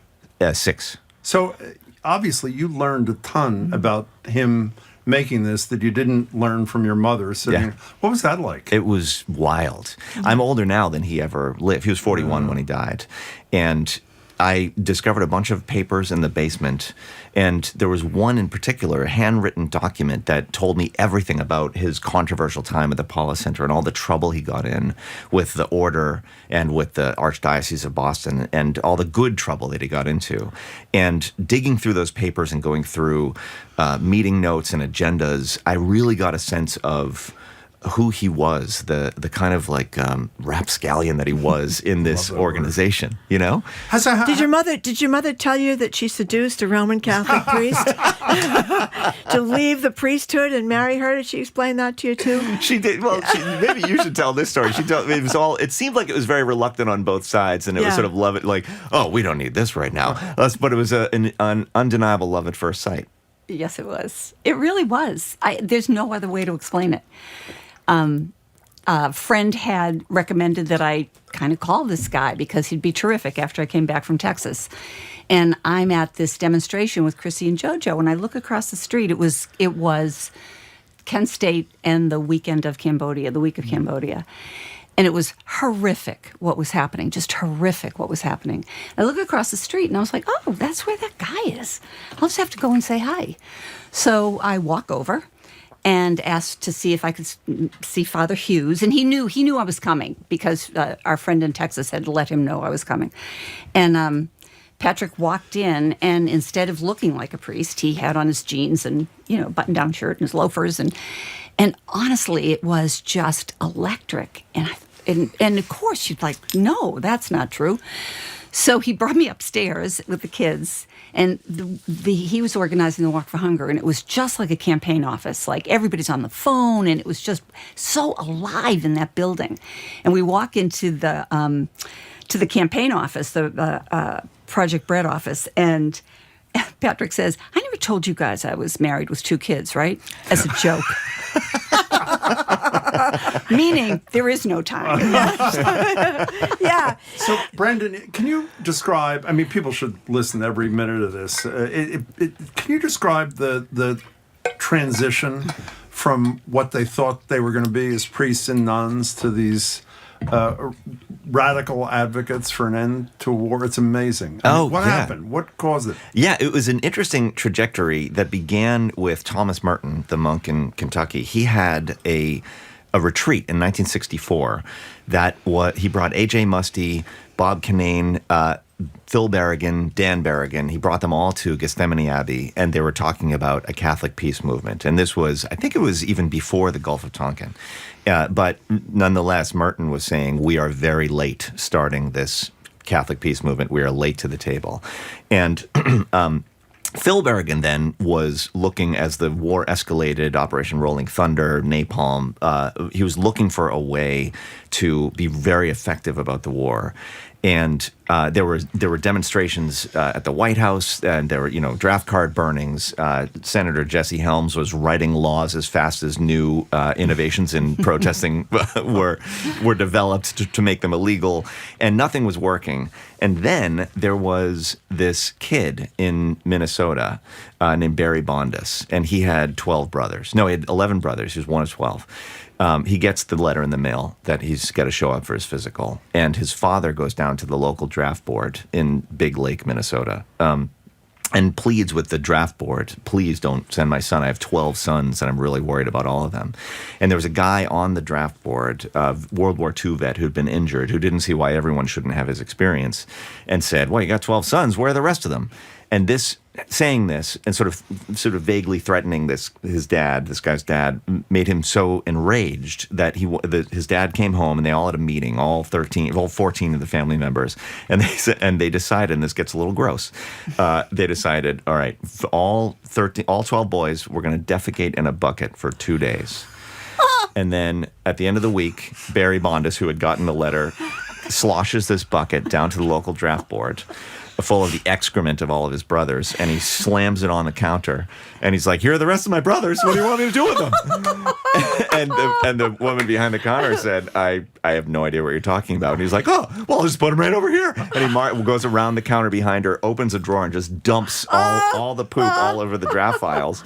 And Phil Berrigan, hearing about this, was like, "Say, attacking the draft board." And so then in 1967, October, he and 3 others in Baltimore went into the Baltimore Customs House with Mr. Clean bottles full of duck's blood. And they dumped duck's blood all over the files and then stood there waiting to get arrested. And it took an hour for the police to show up, too. So for an hour, they just stared at each other waiting to get arrested. And then Catonsville and then Milwaukee and all this sort of thing. So when your kid, as in Brendan, started making this, it was a slightly different time. We had a call in the first hour today when we were talking about Trump's Easter message, saying one of the things we need are religious leaders in this country to stand up. And we immediately referenced religious rank and filers standing up as they do in divine intervention. Do you think about that sort of parallel thing? All the time. And? All the time. I've been thinking about this so much because we walked among prophets. These people were mystics. This was, we'd had Martin Luther King and Fannie Lou Hamer and Cesar Chavez and Thomas Merton, Dorothy Day. These literally were prophets, and they were calling us to be in part of a much bigger story than what we were seeing in front of us, and inspiring us to actually contribute and take responsibility for the world in which we live. Why aren't they doing it's it now? Sacred world. Why aren't they doing it again now? It's such a great question. What's your answer? It's such a great question. I mean, I don't know if you saw the New York Times yesterday, or Sunday, there was an article about how the emptying of churches in America. And I was saying this to Brendan earlier, this idea of conflating church and doctrine with faith is a bit of the problem. Yeah. The church as an organization is complex and has a lot of problems, a lot of shadow side, all of that. The faith, on the other hand, if you are, aspiring around the prophets and being grounded in actually the message of Jesus and the light. I mean, who was more political than Jesus? No one. Yeah. Take action for what you believe. Nonviolent action for what you believe. And we're not, I know what you're saying. I know, and I don't know if it's because we're so distributed, we're so fractured. But yeah, I'm sure there are prophets that we're just not hearing, but I'd love to find them. Well, that brings us in the time we have left to talk a little bit about the Pope who just died. John the 23rd revolutionized the church in terms of, changing the Mass, Latin to English and all that kind of stuff, changed a lot of the rules. Francis didn't change that many rules, but what'd you think of him? I'll tell you something, loved him like so many of us did, but I will say this, and for me, I still have a very complicated relationship with the church. And for me, at this stage, in this moment, it's about the subjugation of women. Yeah. This cannot go on. Look at the cost. Look at the cost of repressing the feminine, as in the Jungian feminine, across the world.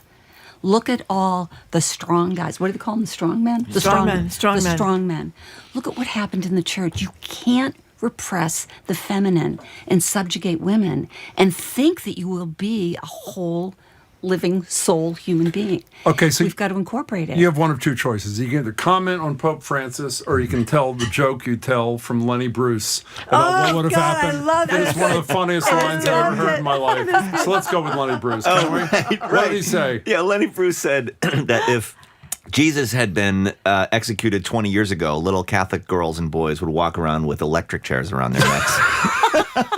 I replayed that because I thought it was so incredibly I know. funny. Well, the cross has been kind of co-opted by the wrong side in many cases these days, too. I've noticed that. People that are not exactly Christian in the sense you think of it with the big cross around their neck drives me insane. I don't want to be too sacrilegious here, but it strikes me as odd that moment is the one that is on the logo for the whole religion, It's so gory and grim, and there are so many more positive messages. No, that's true. That's true. So tell people about the podcast. You've got 6 so far. You've got another 4 to go. Yes. Number 7 dropped this morning. Yeah, number 7 drops this morning. Okay. And then it goes up to number 10. And we get all these hijinks with the cops. I mean, we said going in and stories. Destroy the draft records. There were no duplicates characters. and there was no computers. So if you destroyed those draft records, they were destroyed. Right? Yeah. And all the nuns hiding in closets, etc. I love that. We only have a minute left. We asked you about what it was like to learn so much about your father that you didn't know. What's it like working with your mother? Fantastic. Oh, my God. Fantastic. The wildest thing. Let me tell you something. This is the best read human being I know. She speaks in full paragraphs. It's like she's reading, just essays fall out of her mouth. She's incredible. But each of the, by the way, as probably the only non-religious person, well, I don't know about you, in the room here. I am also non-religious. Okay, so this is, I couldn't stop listening to this thing, and the characters are it's almost like they're not real. They're so fabulous, every single one. And that we of didn't really know this to the extent. I mean, in our Jim midst. Carroll, people know his books Jim, and work, know, but I don't think people knew this, that there was this vibrant anti-war bravery going on. Listen to every minute. Yeah. You were great in this. The whole thing, Brenda, is spectacular. Thank We're you. really thrilled to see you both. Thanks so much for your time. Yeah, and thank good you luck very with this. much. Congratulations. And congratulations to you because you created them there, the Lying In, Boston Lying In, many years ago. Thank you very much. Good to see you both. We've been Thank speaking you with both. Marianne Hughes, the first executive director of the Interaction Institute for Social Change, and her son, Brendan. Patrick Hughes, filmmaker and podcaster. You can find all episodes, well, at least 7 of them. There are 10 together, but right now we have 7 of them. Divine Intervention from iHeart Podcasts or wherever you get your podcasts. I found it easier to find on iHeart Podcasts than Spotify because there's so many divine interventions. Just Google the damn thing. I mean, come on. Google the damn thing. Okay. Coming up after a quick break, our 2 more things today is more like 151 more things. Care at Boston Magazine's Most Influential Bostonians list, publisher of Boston Magazine. Lynne Montesanto joins us next. You're listening to Boston Public Radio 89.7 GBH broadcasting, streaming, I should say, at youtube.com/GBH News.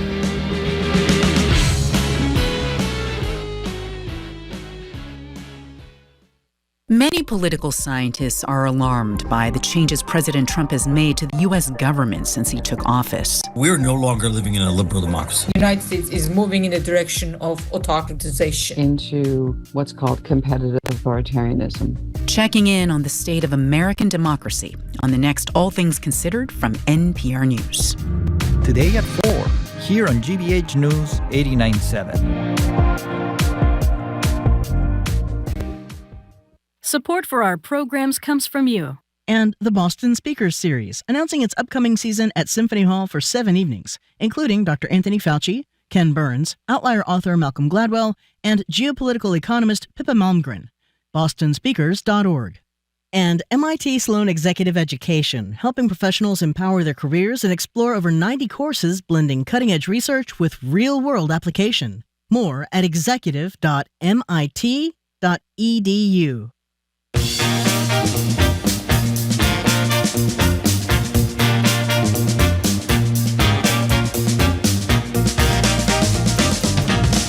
Welcome back to Boston Public Radio. Margery Egan, Jim Braude live in Brighton today. Our apologies if you went to the library by mistake. We'll be back at the library tomorrow. We are streaming at youtube.com/GBH News. We also promised you the governor this Friday. She had a scheduling conflict. She will join us on May 9th. Early this morning, Boston Magazine released their list of 151 most influential Bostonians. And they kind of, I hate to say this in front of the publisher, they kind of blew their credibility by putting 2 radio hosts on the cover. That would be Margery and me. We're now joined by that very publisher, Lynne Montesanto, publisher of Boston Magazine. Lynne, it's great to see you. Thanks for being here. It's really fun to be here. I'm such a fan. Thanks. Are you kidding? See it. We've been reveling in it all morning. We've got copies on the floor there. I didn't see. Okay, yeah, right I didn't there. realize I sent said, that gee, ahead no, to that you. was a few years ago, but I look pretty good in that picture from a few years ago. A lot of makeup on. And Jim, Isn't you're looking it a pretty great good cover? Too. It's a great cover. Yeah. We love it. We're right up there with Doris Kearns Goodwin and Morris Oh, the Healy. cover is up on our streaming. If you check it out, youtube.com/GBH Jim and I are on the News. right there. We know who we are, Margery. The young couple on the right. That's right, the young Thank couple on the right. But you know, Jim raised a great point this morning. You're talking about how difficult it is to measure someone's influence. So how do you measure someone's influence? It's a great question. So this is a year-long process between our editors and writers, and they're talking to people out in the marketplace. Might be at the Quinn, where number 2, or twofer at number 2, the Edgerleys That's right. reside. They did that. Sandy and Paul Edgerly, they did it. And just really paying attention in the news to, there's obviously some perennials that you'd expect, government officials and developers and policymakers and university presidents and healthcare executives and the like.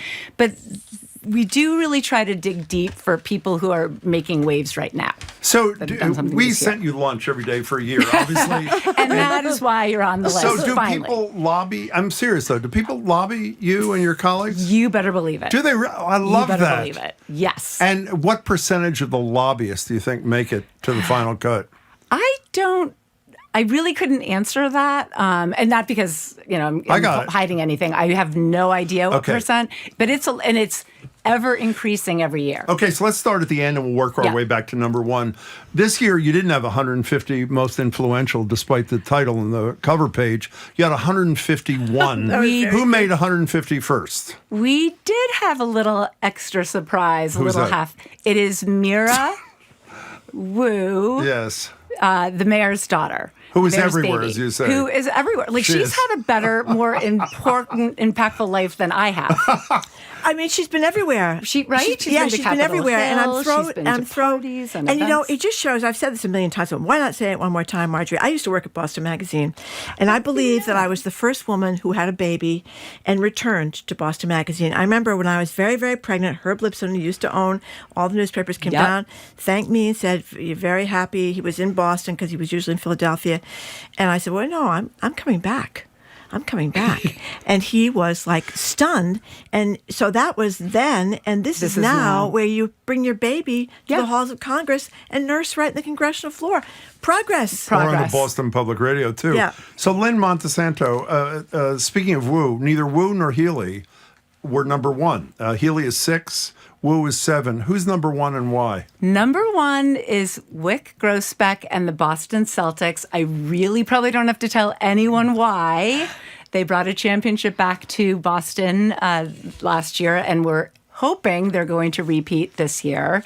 And also because, Wyc sold the Celtics, the organization, to a local guy who lives out in California, but obviously, like the rest of us, his sports heart still lives here, Bill Chisholm. And Wyc is still around for the next 3 years, helping with the transition. So we find that, they're kind of in the center of the conversation right now. In terms what I of loved about this, and it's not atypical, I should say, beyond the fact we were thrilled to be part of this ourselves. Oh, are you kidding? We've been talking about it all day. Is there are a lot of lesser known, well, 2 things. One, it says an incredibly diverse list, which I think is really important. Yes. And obviously you do too. And secondly, I don't mean this word in a disparaging way at all. There are a bunch of lesser knowns who are doing incredibly important work, and you shine a light on them. Do you want to give an example or two who stick out for you? Well, I think and you bring up a good point, because that's where the lobbying sometimes does come in and make sense, because, there's a lot of obvious out there, and there's people that, just are very out there and, can advocate for themselves, and we all know they're important.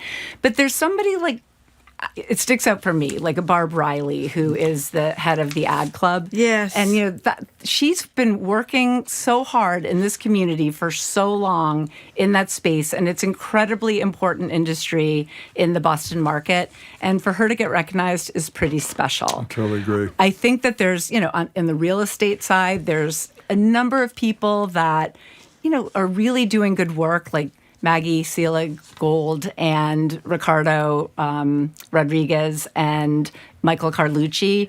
We love having them on. Tracy Campion too, because they drive a lot of, business in this market, and, they're finding homes for, very important people and selling homes of incredibly important people. So I think, those are people that aren't necessarily in the normal day-to-day conversation, but are great to have on the list. We're talking to Lynne Montesanto, who's the publisher of Boston Magazine, at 11 o'clock this morning. They were out with their 151 most influential Bostonians. So the Globe has bought Boston Magazine now. Yes. So how did that come about? So Herb Lipson's son, David. Yes. Because I'm sure you remember him as well. Very well. So, he's, in his late 60s. His sister's a little bit older. They don't have any children that wanted to, run this business. And by the way, a lot of people probably don't know that Boston Magazine was owned by the family that owns Philadelphia Magazine. Yes. So we were sister publications in essence. And so, it was time for him to sell just from a personal standpoint, for his retirement. So Philly's also up for sale, but hasn't been sold yet. But Boston Magazine, the Globe came running pretty quickly.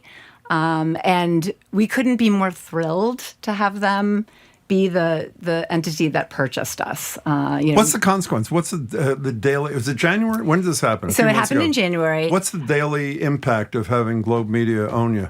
I'm going to say they have been amazing stewards of our brand from the second that they bought us. Every single person who worked at Boston Magazine came over. We didn't lose one employee. And we've come in with the tenet to run our business the way we've been running it. And then we'll figure out as we go along how we integrate and, how we make things better. But, by the way, an anonymous texter says Mira Wu has been more in the public eye than Josh Kraft during his mayoral run. But Josh did make it into the... So let's be honest here for a second, even though we're very grateful that you included us. I'm thrilled. You really screwed us by making us 52. I mean... Wait, there are 51 more influential people in Boston than us. Hard to accept, but Jim. we had to be a little careful because your CEO is 64. Oh, she is right. You don't want too much space there. That's right. We want you to Susan keep Goldberg. your job. Yeah. Susan Goldberg is on the list as well. This is huge fun, but I'm a list obsessed person. It is so much fun. It is, right? Yeah. It's so much fun, and it's so fun to see. These people who have such important jobs and do such important things in this market, they're so excited about it. That's great. So Jim wants to know, do we going to get a tote bag or what's the deal? Do we get a present to go along with this? Absolutely. Absolutely. Yes. We'd be more than happy to get you Boston tote bags. Okay. I think you need to obviously, get this made into a plaque. I've already had it made into a plaque. What else do you want us to do? Made into a plaque. We'll blow it up like 4x8 and have it right in the office wall. Just it's very keep promoting exciting. it. And let's remind everybody that the issue is for sale right now at Barnes & Noble and Whole Foods today. Today, okay. So today, run down if you want to see the issue. It's available right now, Whole Foods and Barnes & Noble, and it will be online as well. Lynn, in all seriousness, thank you to your colleagues. We really appreciate it. And it is a really fun issue, like they all are. Congratulations and well-deserved. And it should have happened sooner, in my opinion. We are thrilled. May 15th, we'll be honoring the mother figure in your life at our next Stories from the Stage event. It's all happening live at our studios in Brighton. Tickets available at gbh.org/events. Support for GBH comes from you. And Comcast Business, committed to providing connectivity for your business with network and cybersecurity solutions. Comcast Business, powering possibilities. Restrictions apply. To learn more, you can call or visit comcastbusiness.com. And the Boston Symphony Orchestra, announcing the 2025 season of Tanglewood, showcasing the beauty of incredible surroundings and world-class music. Tanglewood, where music goes for the summer. Tanglewood.org. You're listening to 89.7 WGBH HD1 Boston. Online at gbhnews.org. GBH News. What matters to you? I'm Jim Browdy, ahead on Hour 3 of Boston Public Radio, live from Brighton, while the BPL has its post-marathon cleanup. First up this hour, CNN's chief national correspondent, John King. He joins with his reaction to a second massive signal leak scandal for Defense Secretary Pete Hegseth, and why Trump seems hell-bent on tanking the economy every chance he gets. The latest is relentless attacks on the head of the Fed. I'm Marjorie Egan. Then we'll end our Tuesday with you opening the phone and text lines. America's appetite for all things vegetable and vegan is waning. The New York Times proclaims meat is back under the guise of manly MAGA, whatever. Protein is added to everything now. So are you back on the meat bandwagon? Jim never left. Call or text next on the third hour of Boston Public Radio, 89.7 GBH.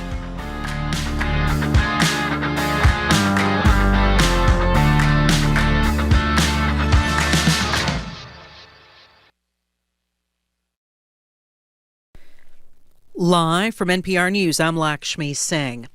A U.S. official tells NPR the administration is searching for Defense Secretary Pete Hegseth's replacement. Hegseth is mired in controversy after a New York Times report that he shared military operational details in a Signal group chat on his private cell with his wife, brother, and personal lawyer. The information shared was about airstrikes in Yemen in March, shortly after he shared similar details in another Signal group chat with top administration officials that inadvertently also included a journalist. On Fox, Hegseth slammed his critics. What was shared over Signal, then and now, however you characterize it, was informal, unclassified coordinations for media coordination and other things. That's what I've said from the beginning. At the beginning, it was left-wing reporters from The Atlantic who got a hold of it and then wanted to create a problem for the president. This is what it's all about, trying to get at President Trump and his agenda. The White House initially called reports of searching for Hegseth's replacement fake news. The U.S. financial markets have been a top destination for global investors for decades, but as NPR's Raphael Nam tells us, President Trump's tariff shock and criticism of Fed Chair Jerome Powell are sparking fears the U.S. may no longer be seen as a safe haven. Something unusual has been happening in U.S. markets ever since Trump unveiled more tariffs this month. Stocks, bonds, and the dollar have all been falling at the same time. That rarely happens. Usually, at times of uncertainty, U.S. bonds and the dollar tend to gain. The fear in Wall Street is that those declines reflect foreign investors cutting their exposure to the U.S. It's hard to fully know so far, but if true, it would have major implications. It would likely mean foreign investors no longer see the U.S. as a safe place to invest, and that would be game-changing for the global financial system. Raphael Nam, NPR News. Mahmoud Khalil, the Columbia University student President Trump's trying to deport over his pro-Palestinian activism, missed the birth of his first child. NPR's Adrian Florido reports Khalil had requested temporary release from immigration detention. Since ICE agents arrested him in New York last month, they've held Khalil at a remote detention center in Louisiana. His lawyers have been trying to free him while his federal lawsuit challenging his arrest as unconstitutional moves forward. On Sunday, his wife went into labor. Khalil's lawyers asked the director of ICE's Louisiana office to temporarily release him so he could attend the birth. The request was quickly denied. Mark Vanderhoot is one of Khalil's lawyers. He had certainly hoped and expected that the government would show some humanity, but they did not. His baby was born the next day. Khalil listened on the phone. Adrian Florido, NPR News. The Dow is up more than 1,000 points. This is NPR News. Good afternoon. With the latest from the GBH Newsroom, I'm Henry Santoro. Happy Earth Day. The theme this year is Our Power, Our Planet, which focuses on renewable energy. Organizers are calling for the amount of renewable energy to be tripled by 2030 around the world, and they're also encouraging people to take part in environmental actions by signing petitions and getting involved in protests. Earth Day was first held on April 22nd, 1970. It now includes a wide range of events coordinated globally through earthday.org, including 1 billion people in more than 193 countries. And in honor of Earth Day, at 2 this afternoon, Massachusetts Governor Maura Healey joins First Lady Joanna Lydgate at Torbert McDonald State Park on the Mystic Valley Parkway. There, they will walk their dog Charlie and plant a tree with local Girl Scouts.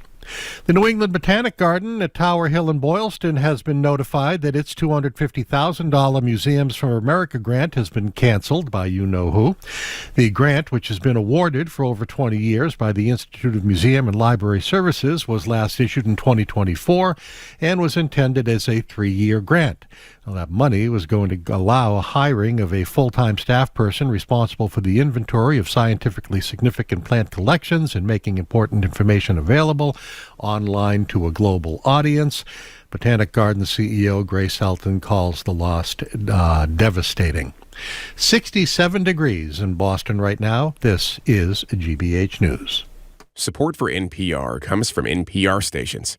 Other contributors include the Kauffman Foundation, providing access to opportunities that help people achieve financial stability, upward mobility, and economic prosperity regardless of race, gender, or geography. Kauffman.org.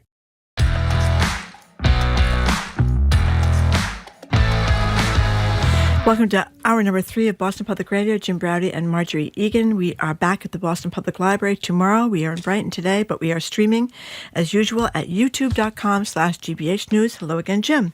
Hey there, Marjorie. We're now joined on Zoom by John King. He is near the border in Arizona, we're told. He's also CNN's chief national correspondent and the man behind the terrific All Over the Map reporting project. John, it's good to see you.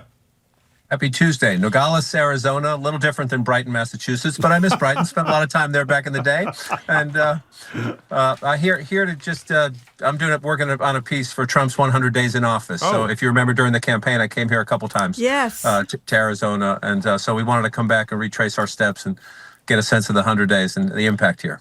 Well, we want to bring you back to Dorchester for a minute, John. Amen.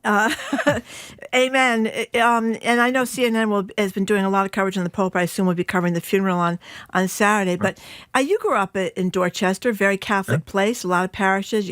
That was how you determined what neighborhood you were from. So what did he mean to you, Francis, and his death? It's interesting. I'm a child of St. Mark Parish. That's how you did identify yourself when you grew up in Dorchester. And we always thought St. Mark was superior, to those St. Brendan's people or the St. Gregory's people. I used to have this fight with Marty Walsh. All the time. One of those St. Gregory's and St. Brendan's guys from that part of Dorchester. Look, I spent 6 years at St. Mark's School. My parents sent us there even though we didn't have any money because the Boston public schools weren't that great. And they were afraid that we couldn't, I wouldn't achieve the dream I have achieved if we didn't go there. So I'm grateful for that education. I still remember I'm left-handed. My mom was left-handed. The nuns used to crack my left hand when I picked up a pencil and tell me, that was not allowed. And my mom told me that was the only time I could say no to the nuns. I love it. I was at the Vatican when Pope John Paul died, and I was at the funeral services and there for a while after. And it's an incredibly important. Let me stop for a second and say we live in an age of so much cynicism and people questioning faith. And on Earth Day, for example, you'll have people say, well, if there's a benevolent God, how can the climate be in such crisis? Or if there's a benevolent God, how can what be happening in Palestine is happening? And so on and so forth. Ukraine, some people would say here in America. I'm not here to have a theological conversation. Faith was very important to our upbringing. The church was very important to our upbringing. And I think, again, having been there to watch the Vatican go through this process, it was awesome as a student of history, never mind your own personal faith or beliefs or spirituality. And so it is a process that 1 billion people roughly around the world who identify as Catholics will have some connection to, some a much more closer and personal connection than others. And the church, like every big institution in the world, is facing some giant questions and some legitimate questions about its administration and its conduct. And it's also, for a lot of people, especially just after Easter, just a safe haven, a place where in troubled times and loud times and tumultuous times, it's where you go to see your favorite priest or to do your confession or, see your friends. If you're not, even if you're not that religious, just to see your friends and be part of a community. So it is a moment of pause for a giant, critical, important institution in the world. And I think a big test for the church, if, how much I'm not smart enough to talk about, Francis talked about being a younger pope and a more modern pope and a more tolerant and a more welcoming pope. How much of that actually happened, I'll leave that to the people way smarter than I. But it is a conversation. You do see, look, the Vatican, the bishops, that's politics, right? We talk politics every Tuesday. That's politics too. Do they want to go back to more conservative, more doctrinaire, tougher on abortion, tougher on LGBTQ, tougher on transgender? They want to keep this tone about being more welcoming. I think so. It's a fascinating moment for the world to watch now as this giant critical institution makes a giant choice and says farewell to its leader. We're talking to John King. Let's talk about somebody who's confessing to nothing. The Secretary of Defense, Hegseth. I assume everybody in the audience knows that yet another Signal chat. This one did not have inadvertently the editor of The Atlantic on, but rather his personal lawyer, his wife, and his brother, I think, are the three that are most significant. There's some reports that Trump has had enough. He's looking for a replacement. Trump and his spokesperson are saying publicly, we stand 100% behind the Secretary of Defense. Do you know where the truth lies there, John? I think it depends on the moment, in the sense that Trump does not want to seem like he has been beaten, that he has been forced to fire somebody, that he has been forced to fire somebody who has a, shall we say, good standing, good reputation with the most fervent part of the Trump base, meaning, sort of the Fox News and that kind of the MAGA community there. At the same time, I think in addition to this, look, again, let me pause for a second. If you are a private, a colonel, a captain, a major, even a general in the United States military, and you did this, you would be facing proceedings right now. You would most likely be dishonorably discharged, and you might end up in a military court. These are the kind of things. Hillary Clinton came nowhere close to this. She had an email server in her home that I'm not defending. I think it was bad judgment, but there was nothing like war plans being sent around to your wife or your friends or your family or to a journalist, and they said she should go to prison and be forever barred from public life. Now they say this is cool, it's all good, we're fine, let's go. So the intellectual inconsistency is something I would hope everybody thinks about. The rules are supposed to apply to everybody, right? That's what we tell our children. The rules are for everybody. The laws are for everybody. The protocols and procedures, especially with something so sensitive like classified information. The politics of that is that Trump does not like to admit mistakes. And to get rid of Pete Hegseth would not just to be saying that Pete Hegseth did some horrible things, some stupid things, forgive me, but stupid things, but to say that Donald Trump made a mistake in picking him. And he doesn't like to do that. But we also know from history that if it gets to the point where in his gut he thinks this is costing me, this is actually hurting me, then the dynamic tends to change. When you say hurting, then the dynamic has to change. There are an accelerating number of reports that Elon Musk is around less, and that when his whatever special status expires by the end of the May, he expires, at least as a formal advisor to the president. What do you make of that relationship, whatever it is, 80 or 90 days in, John King? I think there are things that Elon Musk is doing that Donald Trump loves. There is financial support Trump and Republicans are getting from Elon Musk that they love. I also think there's blowback they are getting. This is the one area where you do have more and more Republicans in Congress, both publicly and more critically, privately, and in their meetings with White House people saying, we're going home and getting hammered for this. We're going home and getting people screaming at us for this. And I'm not trying to understate what's happening at town halls, but there are a lot of these lawmakers, when you see the town halls, are getting screamed at about some of these cuts, especially in areas where you do have a lot of federal workers around the country. Now, a lot of Republicans will quickly say, well, that's organized, right? And yes, some of it is. Yes, if you ran a veterans group and you found out your congressman was having a town hall, you would organize people to show up and yell at that congressman. That's called democracy. But it is somewhat true that those things can seem louder than they really are in the population at large, if you will. But here's how I would say this: there's no question you do see it at these public fora when the Republicans who are willing to have town halls, and I give the credit to the ones who are, because so many of them are just hiding from their constituents. You do hear it there, but this is something I do pick up in my travels as well, about, who is this guy? Why is he doing this? A lot of people, I met with a guy who's been in our pieces from the beginning yesterday. He runs his family for 100 years, his own restaurants in the Tucson area. He is very successful, has I think 13 or 14 restaurants now, and he's all for, he thinks you can go through the government and find a lot of wasteful spending, that you can go through the government and find a lot of things that are still anchored in the 70s and the 80s and the 90s that can be technologically improved, and that some departments could lose a lot of people and not lose their efficiency, and other departments might need more people because of the challenges of our times. He just thinks Trump is doing it, with a hatchet, not a chef's knife. He's a restaurant guy, but that was the analogy we kicked around, and that Musk is part of that they didn't have a plan. They just went in and they're doing stuff. So you see it in the organized, you see organized groups showing up at town hall, or just concerned citizens showing up at town halls. But you also do hear it even from people who, the guy I was talking to, Ray Flores, he's not a Trump supporter, but he's also not a Harris supporter. He's an independent who thinks that both political parties have lost their way and that Washington has lost its way. So he's not screaming about it, but he says that, for something so important, they should have had a plan. They should have thought it through. Instead, they're kind of just doing it willy-nilly. So there is some legitimate blowback out there, political hurt about Elon Musk that will not affect Donald Trump, or at least not first. The people it might affect are Republicans on the ballot next year.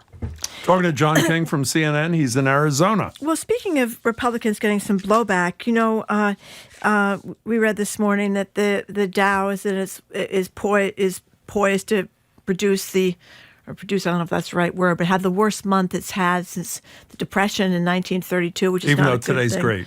Today's improved, yeah, but the overall will be a slide. And now Trump is going after Fed Chair Jerome Powell, which analysts predict could cause an even further slide. So it seems that if this keeps going, I think there's going to be some blowback from, I think, or maybe not, from Republicans about what he's doing to the economy. There's no question he's hearing it from Wall Street. There's no question he's hearing it from big business.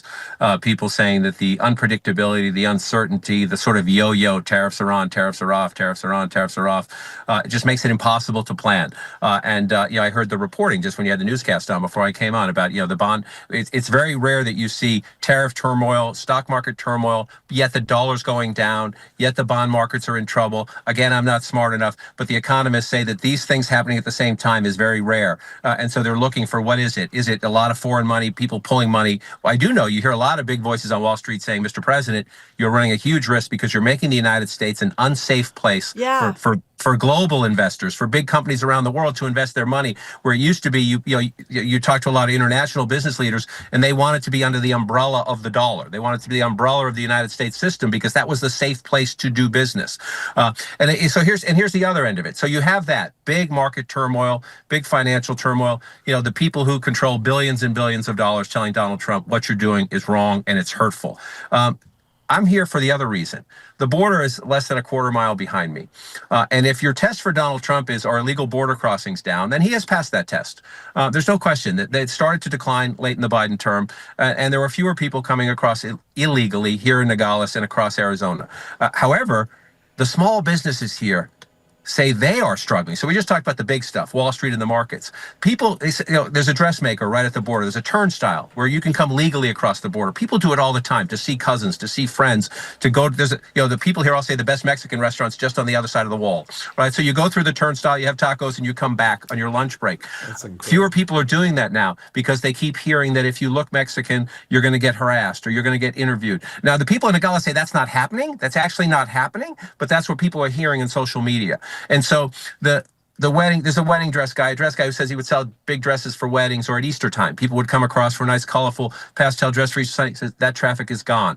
The boot makers and the Western wear makers. You want a new hat or you want a new belt, you want a new boots, you come across the border, do a little shopping. There are giant post office places here where people, let's say you have a relative who works in Boston, you live in Mexico, they send you either cash or things, and they have post office, and people come across the border and do that. They say that the local economy, they say, has been punished by the fear of it. And then what's the largest employer in Santa Cruz County, where I am? The produce industry. Some of that comes from farms in the United States. Some of it comes from farms to the south of the border here. They bring it all together in these warehouses and they ship it across America and they feed America. And they are being hit by the tariffs. And even just the talk of the tariffs and the uncertainty of that. And so I'm going to see, after I see the small businesses here, I'm going to see a guy who's in the vegetable distribution business who says, look, we feed America and Donald Trump is making it more expensive. That's his bottom line in the 100 days. So you see the big economic stuff in the markets, but I'm not disrespecting or discounting that. That's important.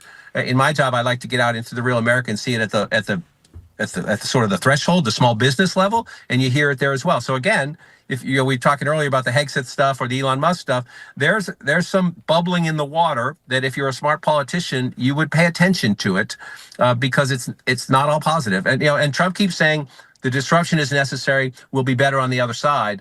I can tell you the people here say the disruption is every day, and they think what he describes as a fix is making it worse. Yeah, well, you hear reports of small business people that get their small business equipment. There was a great piece about a woman that makes some kind of baby equipment, right, and it's made in China. And she is afraid of going out of business because the 145% tariffs are going to make it impossible for her to afford to get her stuff and to sell it. So it's small businesses all over the place that deal with China, I guess. And the uncertainty is what's driving them crazy. I mean, again, I think I said this last week or the week before. There are some people who want tariffs on certain products. There are some people who don't want any tariffs at all. Here at the U.S.-Mexico border, everyone's like, we haven't had to have this conversation since the mid-1990s when NAFTA was passed. And there are a lot of people who get mad about NAFTA, and I get it. There are a lot of American labor unions, American manufacturers who think NAFTA screwed them, frankly. So I'm not saying it's not a conversation we have to have, but they say the way Trump is going about it is just creating more unpredictability and more uncertainty that makes it impossible to plan your business like past the next hour. And if you're selling huge commodities, you're trying, how many tomatoes do I have to buy? How many eggplant do I have to buy? Where am I shipping it to? What's the price point when I tell Jim, I got an 18-wheeler full of vegetables coming to your supermarket. Here's your price. How do I tell you what your price is going to be next week, next month, 6 months down the road when it keeps changing every day? And so that's what's driving them crazy. Even people who might say to you, should we be having a conversation about unfair trade practices? Absolutely. Should we be having a conversation about rebuilding American manufacturing? Absolutely. But it's the way it's happening that they just have whiplash and they don't know what to do. So let's talk about the 27 percenters for a moment. I don't know if it's still 27% approval. The Democratic Party. It seems that every several days there's an individual Democrat who has done something relatively dramatic, whether it was Cory Booker for 25 hours on the Senate floor, Senator Van Hollen obviously going to El Salvador and actually getting a meeting the other day. But we also hear on the other side David Hogg, who was elected, obviously a Parkland survivor, spent 4 years at Harvard until recently, and is now elected vice chair of the Democratic National Committee, who posited an idea that turned out to be very unpopular with the sort of establishment wing of the Democratic Party, namely that some young people challenge some of the older, less progressive members of the Democratic Party in Congress. Where are they? Are they still wandering around, the party, trying to find a strategy, trying to find a leader, or are they just saying, let Trump sink himself? I think they're in the very early chapters of what is going to be a big, thick book about their generational and ideological search for their soul, and who are we, and who do we want to be? And look, that's difficult because Arizona is different from even California, let alone Nebraska or Michigan, which Michigan will be ground zero because of the elections up in 2026 about some of these primary campaigns when you're going to have Democrats of all stripes running against each other. But we're in the very early challenge of this, and so David Hogg, a younger Democrat, says it's time to get rid of most of you old farts, right? You had your chance, get out of the way, and he probably likes some of them, but it's the idea being that look, it's time for most of you to get out of the way, and then you'll have other people saying, no, that experience matters. You'll have somebody like Bernie Sanders who's saying, well, wait a minute, I'm on the older end of that spectrum, and I'm traveling the country and getting pretty big crowds because people appreciate that I'm standing up to Donald Trump. So this is going to go on for a long time, and it's going to be complicated, and sometimes it's going to be ugly and personal because politicians are, it's a competition. But I also think it's fascinating, and I think it's something the party has to go through, and it's something we see all parties go through. Donald Trump stole the Republican Party from the Republican establishment, right? Bill Clinton ran when he won. It was after Mondale lost 49 states, Dukakis lost 40 states. Bill Clinton tried to pull the Democratic Party back to the center. These things happen. These things happen in our history. It's extraordinary now because it's happening also in the age of Trump, and so he just makes you have the contrast with Trump challenge for the Democrats in the here and now every day when he does things. Pick your issue. How do we contrast ourselves with Donald Trump? How do we challenge his administration? How do we say here's the way we would do it if we had the chance? You do have that being a party in the here and now challenging a Republican president named Donald Trump, but you also have the much bigger structural and generational and ideological issues, and to manage all that at the same time is really hard, So I'm fascinated by that, watching these new voices come forward, watching the debates, watching people like David say, sorry, old people, get out of the way, and just watching what the voters will decide this as we settle. There's some off-year elections this year, and then you move into the primaries early next year as we get into the midterm year. This is going to be a long, fascinating, I think sometimes bloody process. So have you heard I don't mean literally bloody. I just, a bruising process, which is not a bad thing, for any organization that has to go through some huge fundamental change. So have you heard about the $5,000 cash bonus, baby boomer cash bonus for reproducing here, get the country stronger? Well, it hasn't been formally announced yet, has it, or has it? I don't know. I don't think so. Do you know about this thing where they're contemplating? I have heard this idea for those who think we need to have population. Elon Musk is one of those who says we need to, have a much bigger U.S. population. So I'm a broken record about this, and I'm sorry to bore your amazing listeners. not boring. When I say that, I think that one of the things Trump does that I think is actually healthy is forcing a debate about who are we and who do we want to be. And that doesn't mean Democrat or Republican. I mean, as Americans, who do we want to be? So we're going to have a $5 million card to get you into the United States. You can buy your way into the United States with a $5 million gold card, or you get a $5,000 bonus. Look, there'll be a lot of people out there, in the child care sector, or they will say, please, let's have some government money to help struggling working families, get their kids into a better school or get child care so they can work while they're doing it. If we're going to have conversations about government resources to support families and to support children, including childbirth, I would hope it's a fully contextual conversation. I'm going to bet there are a lot of people laughing at me, even raising the prospect that it will be a fully contextual conversation. So, by the way, John, Marjorie said this morning when we were talking prior to the show about this potential $5,000 bonus if you have a baby. Yeah. She went on to say, but if you have the baby with Elon Musk, that's right, you get $15 million instead of $5,000. That's right. So there's a special. The Wall Street Journal, of all places, did that big story about Elon Musk. I think he's got 14 children so far, but he's looking for more to build legions, I guess. And if you get 15 million plus $100,000 a month, wow, you'd be in great shape. If you hear a little bit of noise, one of the great things about American and cross-border commerce is a big train passing me right now in Nogales, making its way into Mexico. The border, again, I said, is about a quarter mile, even less than that behind me. So if you hear a little noise, that's what that is. Jim, all I'll say about that is one of the things I love about being here every Tuesday for a long time now is that Marjorie can say a lot of things I can't say. So I just she says a lot of things I can't say too, John. So I enjoy trying to impart my reporting and what limited insights I have into the idea of she can be a little bit more theatrical than I, because she operates in a different lane than I do. Okay, and that's a good thing. Let's be clear, John King. You do not want to have Elon Musk's baby. That's where we stand. Even for $15 million. You are correct. Okay, John King. By the way, when you look back at the border, what do you see?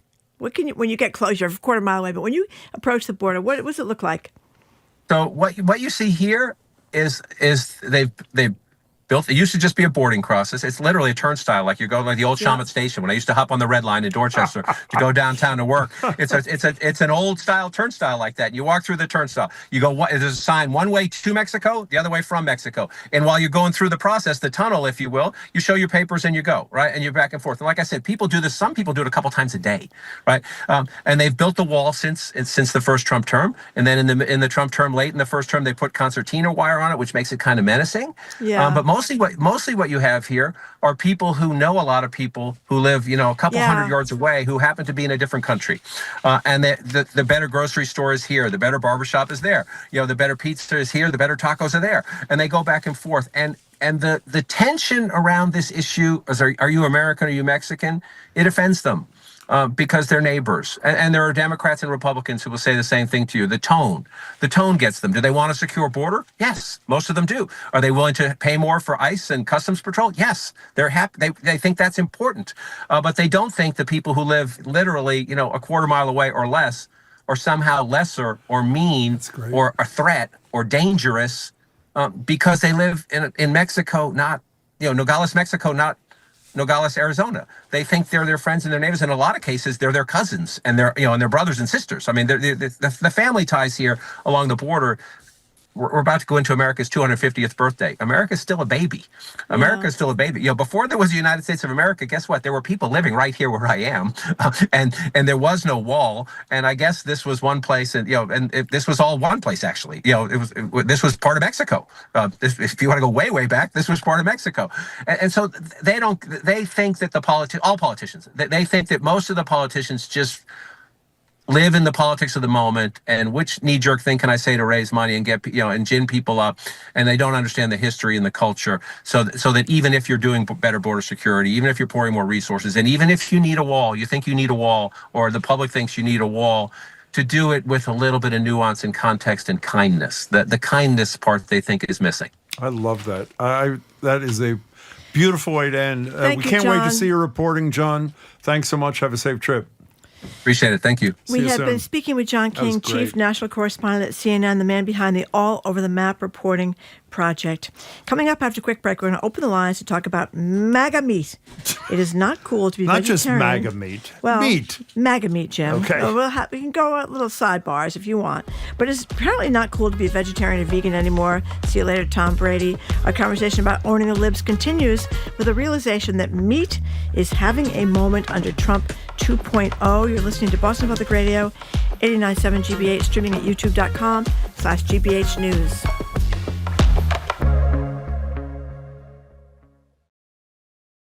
Many political scientists are alarmed by the changes President Trump has made to the U.S. government since he took office. We're no longer living in a liberal democracy. The United States is moving in the direction of autocratization. Into what's called competitive authoritarianism. Checking in on the state of American democracy on the next All Things Considered from NPR News. Today at 4, here on GBH News 89.7. Our programs are made possible thanks to you. And Liberty Mutual Insurance. Liberty believes progress happens when people feel secure and exists to help people embrace today and pursue tomorrow. Learn more at libertymutual.com. And the Boston Speakers Series, announcing its 2025-2026 season at Symphony Hall for 7 evenings, featuring Tipping Point author Malcolm Gladwell, Dr. Anthony Fauci, Ken Burns, and former National Security Advisor H.R. McMaster. bostonspeakers.org.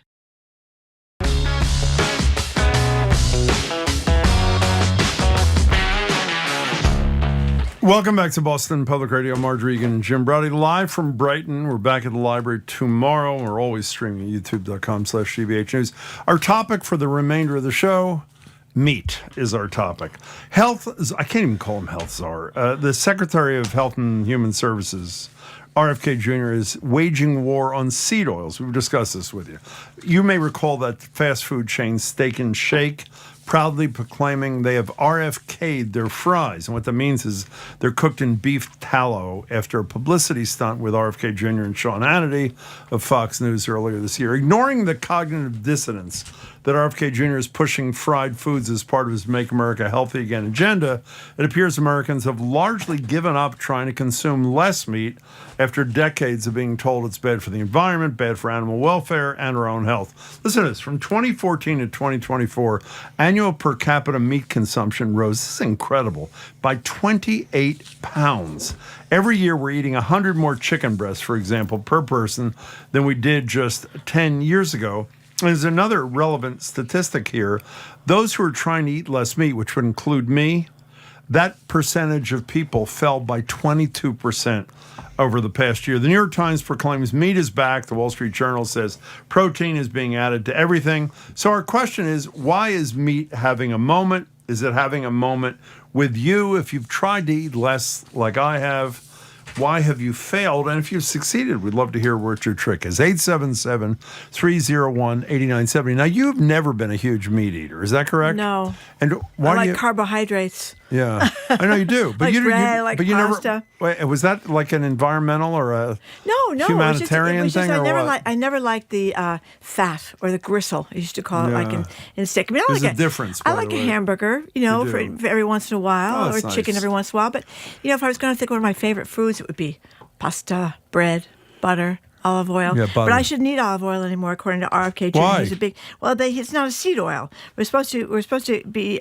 ditching seed No, oils. he's against seed oils. That's right. He's against seed oils. I think isn't olive oil a seed oil? I don't know. Rapeseed, canola oil. We're supposed to get rid of that and have beef tallow. And we all recall that we used to fry French fries at McDonald's in beef tallow, but they changed it to be more healthy in the fries. I think the fries still taste pretty good at McDonald's, but apparently they tasted better when they were made with beef tallow, Jim. So explain something to me. What? We often talk about what hypocrites we are, and we think because we're honest about being hypocrites that we get points, which I don't think we do. Oh, it's a fruit. Olive oil is a fruit oil, not a seed oil, says our staff. Okay, so I guess I can keep going with that. Okay, let's keep going. It's the fruit oil. Every time I see a chicken up close, or I see a cow up close, or I see a lamb up close, you know what I determined to do? Not eat it. Not eat anymore. And I say to myself, I love fish, so have fish instead. And you know what I do? My commitment not to eat that lamb, cow, or a chicken lasts until lunch. I mean, I don't understand why my willpower or whatever it is, my commitment to the environment and to animal welfare is so weak. Well, I think you disconnect and it's embarrassing. No, well, I don't disconnect. When you look at the cow, you know what it's got to go through. Lots of people can't eat veal. Baby, really? I know, baby, yeah. Baby lambs. Isn't it baby lambs? Veal comes baby from? Something, yeah. Baby something. I think it's baby seed oil is what it is. Okay, we don't know what we're talking about, but we do know that people are, one, eating more meat in this country, and two, the percentage of people who are trying to eat less meat is dropping precipitously, and I am in that category. But it also talks in these stories about how restaurants, because of RFK Jr., are turning away from seed oils because of him. We're not talking about seed oils. Well, we're talking about meat. But it is his influence. It is his influence, the RFK influence on what people are RFK eating. Jr. to you. RFK Jr., yeah. 877-301-8970. We're not presenting this terribly well, let's be honest. But what we are trying to do is we want to know about your relationship with meat in 2025. Has it changed? Are you eating less? Would you like to eat less? And by the way, this is our opportunity. We do generally about once a year. You have an opportunity to call in and say how the vegan lifestyle should be everybody's, and it's not nearly that hard to have incredibly tasty things and at the same time be good to the environment, to animals, and whatever else. Listen to this. This will make you all excited about eating meat, Jim. What's that? Eat dead animals. Increase your risk for all kinds of diseases and cancers. Thanks to factory farming, 85% of antibiotics in this country are fed to animals people eat, resulting in about, listen, I have no idea if this person is correct. Well, we don't care if it's true. Good. 40,000 deaths due to antibiotic-resistant infections. That's I not haven't true. Is eaten that true? any animals. Well, I do know that Well, there's finish concern. that. What did they say? Okay, I haven't eaten any animals that walk on land in 20 years. I weigh the same as I did 30 years ago and have no chronic diseases. That's from Anita. That's one of the reasons I started going to Whole Foods when my kids were little, because of the hormones and antibiotics in meat. What do you mean, the 1 through 5 rating thing? Is that what it is? That didn't have it then. Oh, it didn't? If you bought meat at a regular store, like a Star Market, it was full of antibiotics and hormones. So children were getting into puberty prematurely. They were? Because of all the antibiotics and hormones. And also a lot of milk has got Why those were you things bouncing in it. up and down when you said into puberty? Why'd you rise up for that? I don't know why I rose up and down so I could pronounce it correctly. Oh, you or did something. it properly, yeah. Yeah, but that person really turned you off from eating meat. Remember that horrible book, The Jungle, that I read to read when they were Upton Sinclair? young? Upton Sinclair, about the disgusting meat factories in Chicago. A lot of people didn't I chose eat to meat block after that out, yeah. Yeah, I think a lot of people block out the horror, but What's the thing? If something has a face, you shouldn't eat it. Yeah. That is really true. I mean, that is disconcerting. That eliminates fish, Jim. I don't eat the face, so the fish I eat. Does sushi have faces? Can I tell you something? I mean, by the way, I really would like someone to help me. We'll get to your calls in 1 second. For example, I had a couple of nights ago, I was in Maine. Yeah. And I had a total seafood dinner. And I would say it was as good a meal as I've had, ever. What kind of seafood? I had steamed clams. Steamed clams. You have to repeat it or what? They don't have any faces. I have steamed clams. I chose not to look at the face. I turned away from it as I was eating it. Clams don't have they don't? faces. Okay. No. And then I had fried clams. Fried clams. They Then don't I have had faces. lightly fried. Then I had fried scallops. I did. What's so funny about that? Scallops don't have faces either. I don't think so. No, the point I'm trying to make is it was a wildly Lobsters satisfying. have faces. I had a part of a lobster too. I Yeah, forgot. they bang against the pot when you put them in. They do. Well, you don't put them in that And way. they cry. Or you put them in. You put them in the pot and then you run out of the room, so you don't know. Okay, this is getting out of hand like everything does with us. 877-301-8970. Meat consumption is up and attempt to eat less meat is down. We want to know where you fall on that spectrum. Where do you want to start? Dina in Nashua, thank you for calling. Hello, Dina. Hi. Hi. How are you? We're very well. Thank you for asking. You guys. I don't eat as much meat. One, mostly because of climate change, but the real reason is because anything that Fat Cheeto in charge recommends, I am not doing. Okay. Well, that sort of resolves Don't hold that, back, Dina. Thank you. Thank you for your call. We appreciate it. 877-301-8970. Oh, and they're talking about, this is one of the things in the Department of the Agriculture.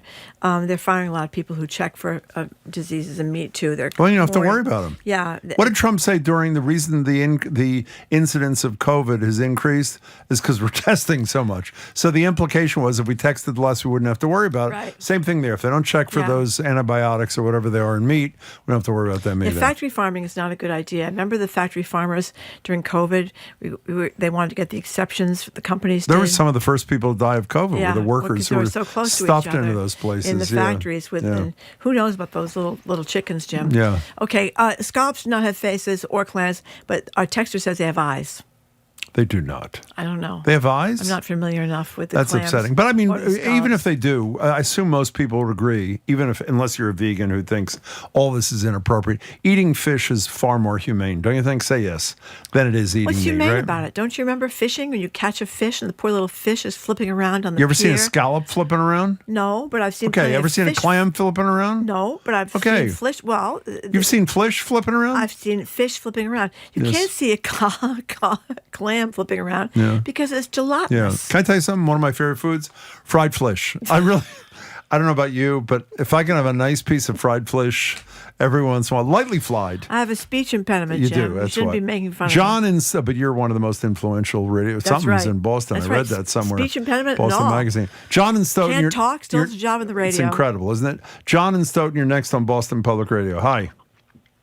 Hi. Well, long-time listener, first-time caller. This is an honor. Thank It's you. an honor for us Wow. too. Thank you, John. Thank you. Welcome. Well, I know that time on the radio is limited, and Yeah. I would have a lot of things to say. But- a but- thousand things to say regarding vegetarianism and stuff, but Say a few. I'm a life. Well, first of all, I would say that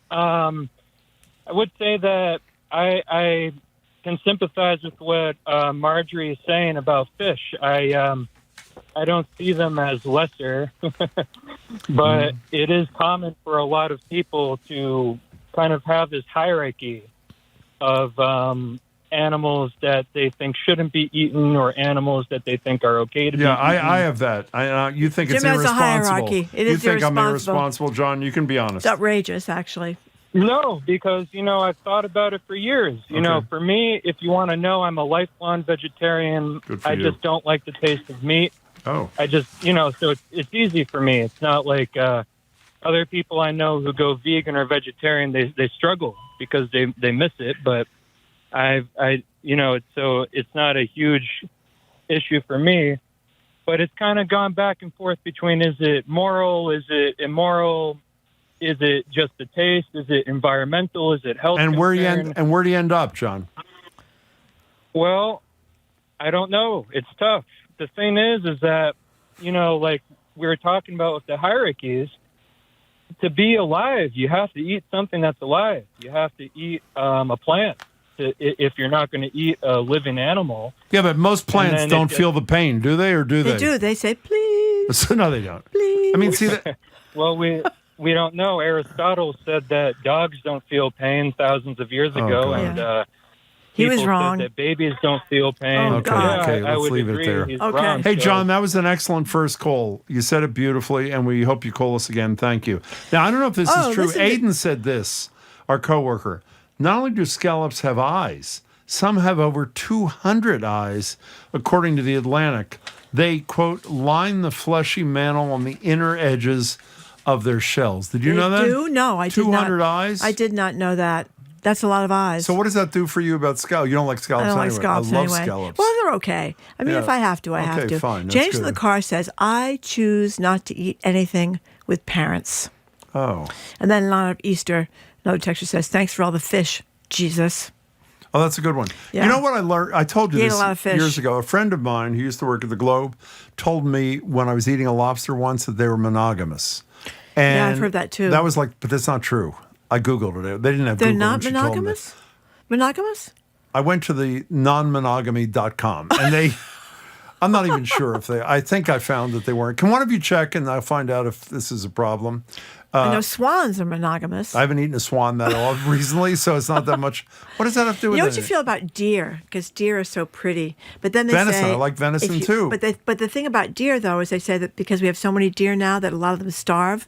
So you don't want that. Oh. Yeah, that's an awful way to go to starve. Don't they have that thing where there's some island in Massachusetts where you go cull, which is a euphemism for kill the deer? I don't know. Because there's Rock not enough Island? food for them? No, I don't know where it is. The I think deer it's a ticks? deer thing. Yeah, at Blue Hills, people go Maybe it's kill there. the deer. They do? Yeah, because they have to cull the herd, as they They do. say. Okay, let's take some calls. Carmela in Pennsylvania. Hi. Hello there, Carmela. Welcome.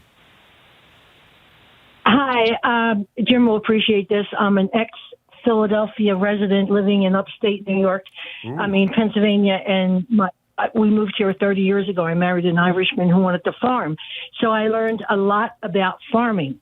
A lamb comes from sheep, and lambs are kept restricted so that they don't develop musculature, and they're very tender when they're killed. Oh. And the French do different stages of lamb. If you have a lamb that's just breastfed, on milk, that's a particular kind, or ones that 6 weeks old or 3 months old. But the other thing is, veal comes from a cow. Does? Comes from a beef animal. Oops. Yes, it does. And I live down the road from a farmer that has 10 veal calves in their little bin area that can walk out just a foot or so because they don't want them to develop musculature. Oh, God. So, people don't eat veal ethically, which we don't, because of the way they're raised. Good. When we had animals, my husband let the animals run around the field and live freely and be with their moms and whatever.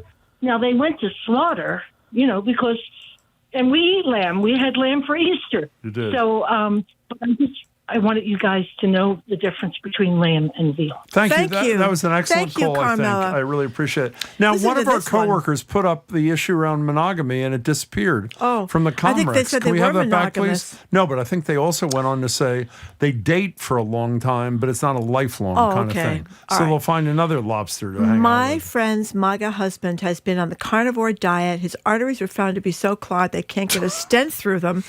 Chasing the meat down with bourbon and cigars probably isn't helping the situation either. Well, meat's not good for you. We know that, right? Well, it's good protein, but it's not good We for can your, have other it's kind not of protein. good for your arteries.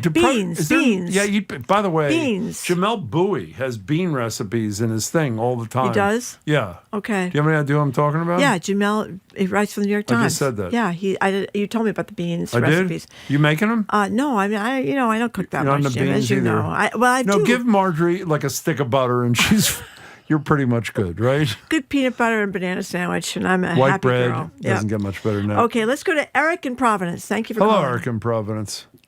Hey, guys. You remember the song Eyes Without a Face? Remember that one? No, I don't. I don't. From the 80s. It was a song from the 80s. Okay. But anyways, I digress. That was about the scallops. But anyway, my Eyes point Without a is to Face. say- Scallops. That's perfect. I get it now. Yeah, Go Eyes ahead. Without a Face. Hold on. Exactly. Was this an ode to scallops? No. Was that the song? I think was he's about a love relating the song to to the scallops? No. Maybe No, from the salmon. My dad was deathly allergic to scallops, so I I'm never so eat sorry. scallops just in case. But sure. Yeah, thank you. My point today is, first of all, thank you. You guys' show is great. My Thank point you. today is to Thank say you. everything in moderation. I mean, meat tastes really good for a reason. I'm not saying everyone needs to eat meat every meal, but let's do a little at a time, if we need to. Mm-hmm. Excellent idea. A little bit of a time. I mean, moderation is very, very important. Who did the song Eyes Without a... Billy Idol, John? Okay, we God. can play that in a few minutes. Eyes Without a Face We're forgetting or our something sound. like We have that. some sound here, Eric, Jim. I know. Could you read the sound? Do I'm the not sound? doing it. Any No, of the sound? I don't feel like doing it. No? Okay. No. Okay. We All right. can't do it. We'll get sued. Remember? that would be Inspector Clouseau. Good cheeseburger is really good, though. Oh, my God. But you feel like you get a lump in your stomach for about 6 hours after you eat So one. what? What's the well, problem with I mean, that? It's have it not right before you go to bed. You don't have to worry about it then. By the way, feels you haven't heavy. answered my question. We're not taking this seriously. I really, I wasn't making that up for purposes of this conversation. Every time I see like a live animal whose meat I Because eat. of Cy Montgomery. Not just because of Cy, because I have such love and respect for her. Anymore. Well, I'm After not she told eating me an about ant. the I've ants, eaten ants, actually. They carry each other across the threshold when they're They in do, trouble, and they they have do. their colonies, and they have very tight familial relationships. They vote progressively, Yeah, so yeah. that's important too. You don't want to lose I that. see an ant. I was like, I can't kill it. Well, can you answer my question? You Why carry do I it have such a? outside, Why a is there piece of such a paper. disconnect? This is hopeless. Let's go to Ansel. Why is there such a disconnect? In me? Why can I not? I'm fairly disciplined. You have no empathy, Jim. I do have You have empathy. no empathy for those poor little animals with their eyes and faces. Yeah, 200 eyes and a scallop. Is that really true, Aiden, or did you make that up? Okay, I don't it's know. true. Somebody says an octopus does not have a face. Has those suckers, though. It has eyes. Yeah, well, so after you've read, let me tell you something. In all seriousness, let me just say can never eat one good octopus thing. again. A very good friend of ours, I have dinner with, another guy who shall remain unnamed. Okay. I go out to dinner with quite regularly. I know. Okay. And one of the dishes we used to have all the time was an octopus dish with some sort of pea thing in it. I have not had it once since I reread Soul of an Octopus. What do you think of that? Good. Well, I think after you read about Simon Montgomery's, it's like I read her chicken book too. I had chicken thighs this weekend. Why'd I have chicken thighs? Exactly my point. What's the difference? Jim. Well, what is that? How about answering a question? I don't have the answer. Really? I think you should take it up with your therapist. I'm not taking it up with anybody. Ansel, I think, in Woburn. Welcome to the show, Ansel. Thank you for calling. Okay. Oh, somebody said that. Hi. It sounds like something you should work through in therapy, Jim, Okay, not fine. with Marjorie and 350,000 weekly listeners. Do we have 350,000? Well, that's what it said in weekly Boston listeners? Magazine. Okay, Wow. you weren't supposed to I hope read that, but that's I hope fine. That's true.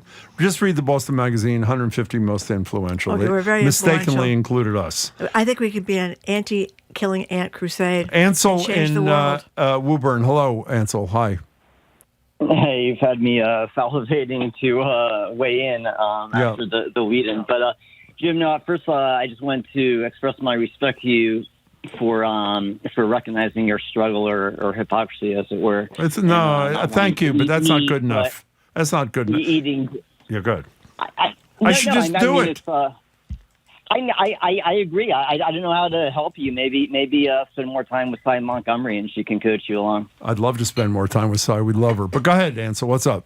Yeah, so I just wanted to share my struggle with my meat eating best friend of some 30 years. The meat vegetarian debate has been a source of division between us. Ever since I became pescatarian some like 20 years ago, and ever since he's given me nonstop grief for the absurdity of my giving more moral value to vegetables, which he mocks me for having feelings and consciousness, just like animals that I empathize with. So Wait a it's a real microcosm of MAGA, which he identifies with. Whatever. Are you saying vegetables have a consciousness too, and you're upset about eating them? No, good. Okay. I don't. But I explained to him that I feel animals do, and that's why I can't. But he sees that as absurd, and his means of defense is mocking me for killing vegetables, basically. Well, let me tell you, something wrong with him. Ansel, that's an excellent call. Thank you. We appreciate it. There's a macho thing going on What are you talking with about? the meat. Like it's a carnivore What, do you know diet. that women are eating less meat than men? No, but there's this whole thing about men. Some of these guys You mean in with these the Trump stories, people? all they eat is they eat meat and they have protein. Oh, this Joe drinks. Rogan, the carnivores something or other. Yeah, Joe whatever it Rogan's is. doing Yeah, that. that's a big thing. Yeah. I think that it's supposedly to prove you're a man or something. Eat a lot of meat, get a lot of protein and roar or something. Yeah. But like men grill, right? Yeah. Why do men grill? Because it's a manly thing to do. If you go to an outdoor party and it's husband and wife and the wife is grilling, you'll think there's something amiss. Yeah. Why is that? Yeah. I'm serious. Why'd you ask your therapist that? I'm not asking anything. And by the way, I don't have a therapist. By the way, if you haven't heard that, let me explain to you what's going on there. If you haven't seen, that's Pink Panther, right? Yes. Is that what it is, John? Pink Panther? Yes. Thank you. He's learning to speak English better, and he's trying to learn some of the idiomatic phrases, and one of them is, I'd like to have a hamburger. I would like to buy a burger. And it's actually a very funny scene, even though not the way I did it. Let's go to Andrea in Harvard. In Harvard, you're next. Hello there. Hi. Hi there. Hello, Andrea. Are you able to hear me? Yes. Perfectly. Hi. I was listening to what you were saying, Jim, about about meat and all, and I have a suggestion if you want to, because I know you like to go to Whole Foods, but they have Soy Boy brand firm or extra firm tofu and also tempeh.